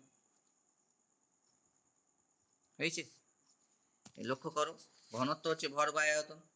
এবার ভর, উষ্ণতা ও চাপ, এই যে পয়েন্ট। আর আয়তনের ক্ষেত্রে আমি লিখে রাখলাম উষ্ণতা ও চাপ, ঠিক আছে? এবার ঘনত্বর মধ্যে যে ভর বা আয়তন আছে, ভর কিন্তু উষ্ণতা চাপের উপর নির্ভর করে না। ভর সবার ক্ষেত্রে সমান, মানে সমান মানে কি, ভরের মানের কোনো পরিবর্তন হয়, কিন্তু আয়তন উষ্ণতা ও চাপের উপর নির্ভর করে। মানে আমরা মোটামুটি জানি যে চাপ যদি স্থির থাকে, চাপ স্থির থাকলে উষ্ণতা যদি বৃদ্ধি করানো হয়, ঠিক আছে, তাহলে আয়তন বৃদ্ধি পায়। এই যে গ্যাসের চ্যাপ্টারে পড়েছিলাম। আর উষ্ণতা যদি হ্রাস করানো হয়, তাহলে আয়তন কি হবে? হ্রাস হয়, চাপ স্থির থাকলে, এই যে। কিন্তু আবার দেখ, উষ্ণতা যদি স্থির থাকে, মনে করে দেখ গ্যাসের চ্যাপ্টার আমরা পড়েছিলাম, উষ্ণতা যদি স্থির থাকে, ঠিক আছে, তাহলে চাপ বৃদ্ধি করলে কি হবে? আয়তন হ্রাস পাবে।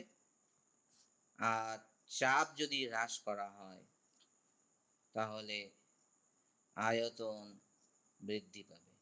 এই তো, উষ্ণতা স্থির থাকলে। তার মানে আমরা টোটালি কি বুঝতে পারছি? আয়তন উষ্ণতা ও চাপের উপর নির্ভর করে। তার মানে উষ্ণতার আর চাপের যদি মানের পরিবর্তন হয়, তাহলে অবশ্যই ঘনত্বেরও মানের পরিবর্তন হবে। ক্লিয়ার হলো? তাই ঘনত্ব উল্লেখ করার সময় উষ্ণতার চাপকে নির্দিষ্ট রাখতে হয়। কিন্তু বাষ্প ঘনত্বের ক্ষেত্রে চলে আসো, দেখো, এই দেখো বাষ্প ঘনত্ব। বাষ্প ঘনত্বতে কি হচ্ছে দেখবা, শর্ত কি? সমায়তন, আয়তন, গ্যাসের ভর, আমি নিজের মতো করে লিখছি। নিচেরটাও দেখো সম আয়তন, সম আয়তন, বানান ভুল হতে পারে, হাইড্রোজেন গ্যাসের ভর। আর শর্ত কি? সম চাপ ও উষ্ণতা। এখানে তো চাপ উষ্ণতা অলরেডি ফিক্স করেছে। আবার বাষ্প ঘনত্ব দেখো দুটো ভর, এ দেখো উপরেও ভর নিচেও ভর, এ দেখো ভর আছে। তো ভর মানে কি? বাষ্প ঘনত্ব কি? সংখ্যা মাত্র। বাষ্প ঘনত্ব শুধু সংখ্যা, একক কিন্তু নেই। তাই বাষ্প ঘনত্ব উষ্ণতা ও চাপের উপর নির্ভর করবে না। ক্লিয়ার হলো তো? বাষ্প ঘনত্ব উষ্ণতা এবং চাপের উপর নির্ভর করবে না। তাহলে এখানে এই জায়গাটা পড়বে, মুখস্থ করবে যে গ্যাসের ঘনত্ব চাপ ও উষ্ণতার উপর নির্ভরশীল, কিন্তু গ্যাসের বাষ্প ঘনত্ব চাপ উষ্ণতার উপর নির্ভর করে না। কারণ গ্যাসের বাষ্প ঘনত্ব হলো সম চাপ উষ্ণতায় কোনো গ্যাসের ভর ও ওই একই চাপ ও উষ্ণতায়, ঠিক আছে, সম আয়তন হাইড্রোজেন গ্যাসের ভরের অনুপাত। চাপ উষ্ণতার পরিবর্তনে, যদি চাপ উষ্ণতার পরিবর্তনও যদি হয় না, মনে রাখবা চাপ এবং উষ্ণতা যদি পরিবর্তনও করি, তাহলে দুটো গ্যাসের ভরেরও কিন্তু সেম পরিবর্তনই হবে। দেখ লেখা আছে, দেখ, চাপ উষ্ণতা যদি পরিবর্তন হয়, তাহলে একই চাপ উষ্ণতায় রক্ষিত সমায়তন বিশিষ্ট যে কোনো দুই বা ততোধিক গ্যাসের আয়তন সমপরিমাণ বৃদ্ধি বা হ্রাস পাবে। তাই বাষ্প ঘনত্বের উপর চাপ উষ্ণতার কোনো প্রভাব পড়ে না। এটা পড়বি, তার সঙ্গে সঙ্গে এটা মুখস্থ করবি, একটা গ্যাসের পরিপ্রেক্ষিতে অপর গ্যাসের বাষ্প ঘনত্ব। হ্যাঁ, এটাকে লিখে দিচ্ছি আমি। একটা গ্যাসের পরিপ্রেক্ষিতে একটি গ্যাসের সাপেক্ষে অপর গ্যাসের বাষ্প ঘনত্ব, ঠিক আছে, বাষ্প ঘনত্ব হলো এটা। এবার ধরে নে দুটো গ্যাস ধরে নে, একটা এ গ্যাস, একটা বি গ্যাস, হয়েছে? এ গ্যাসের বাষ্প ঘনত্ব বাদ দে, আণবিক ভর এম এ, আর বি গ্যাসের আণবিক ভর হচ্ছে এম বি। আণবিক ভর কিন্তু, হ্যাঁ, ক্লিয়ার হলো? এবার ধরে নে এ গ্যাসের সাপেক্ষে, ঠিক আছে, বি গ্যাসের বাষ্প ঘনত্ব বার করতে হবে। হয়েছে? এ গ্যাসের সাপেক্ষে, এ সাপেক্ষে বি এ, তাহলে সেটাকে কিভাবে লেখা হয়? সেটাকে এইভাবে লেখা হয় ডি, এ গ্যাসের সাপেক্ষে বি এর বার করব, তাহলে তোমার ডিবি, যেহেতু বি এর বাষ্প ঘনত্ব বার করছি কার সাপেক্ষে? এর সাপেক্ষে, তাই ব্র্যাকেটে দিই এ, বাইরে এ। তো এটা দিয়ে এটাই বোঝাবে যে বি এর বাষ্প ঘনত্ব এর সাপেক্ষে বার করছি। দিয়ে ফর্মুলা কি বলতো? বি এর আণবিক ভর বাই এ এর আণবিক ভর, এই হচ্ছে ফর্মুলা। বোঝা গেল তো? একদম সেম ফর্মুলা, দেখ লেখা আছে, পড়বি যে এই যে এ ও বি দুটো গ্যাস দিয়েছে, এরা আবার বি গ্যাসের সাপেক্ষে এ গ্যাসের বার করেছে, আমি উল্টো করেছি, তো ঠিকই আছে। তুমি এটাও দেখে রাখবা, এর ভেতরে দেখ এ গ্যাসের বাষ্প ঘনত্ব বি এর সাপেক্ষে বার করেছে, তাহলে এর আণবিক ভর বা বি এর আণবিক। উদাহরণ দেখবি যে বায়ুর পরিপ্রেক্ষিতে অ্যামোনিয়ার বাষ্প ঘনত্ব, তাহলে অ্যামোনিয়ার আণবিক ভর বা বায়ুর গড় আণবিক ভর। তো অ্যামোনিয়ার আণবিক ভর 17, বায়ুর গড় আণবিক ভর মনে রাখিস, হ্যাঁ মুখস্থ করবি 29.59, এতটা মুখস্থ করবি। ঠিক আছে, এগুলো পড়ার দরকার নেই, এগুলো সব বাদ, এইটা করে রাখিস, এটা আমি আলাদা করে বলবো না, তোরাই করে নিবি। বলছে একটি গ্যাসীয় অণুর অধিকৃত স্থানের আয়তন কি? তাহলে আমরা কি জানি, অ্যাভোগাড্রো সংখ্যক অণুর আয়তন হচ্ছে 22.4 লিটার। একটা গ্যাসের অণুর কত হবে? 22.4 লিটারকে অ্যাভোগাড্রো সংখ্যা দিয়ে ভাগ করবি, এটা পড়ে নিবি, আর কোনো কিছু পড়ার দরকার নেই। তাহলে মোটামুটি এতটা থাকবে পড়া, যতটা বলে দিলাম। ঠিক আছে, পরের দিন আমরা এই উদাহরণগুলো দেখব, দিয়ে তোমাদের, আচ্ছা আর একটা জিনিস তোরা দেখে রাখিস, হ্যাঁ, আচ্ছা থাক, অতটাই থাক, অত চাপ দেবো না। সামনের দিন আমরা তুল্যাঙ্ক ভর করবো, তুল্যাঙ্ক ভর করে নিতে পারলে, আরেকটা দিন করে নিতে পারলে মোটামুটি 2-3টে সেশনে শেষ করে দেবো তোমাদের। হ্যাঁ ঠিক আছে, তাহলে এই পর্যন্তই থাকবে। ওকে, ঠিক আছে, ছাড়ছি। হুম।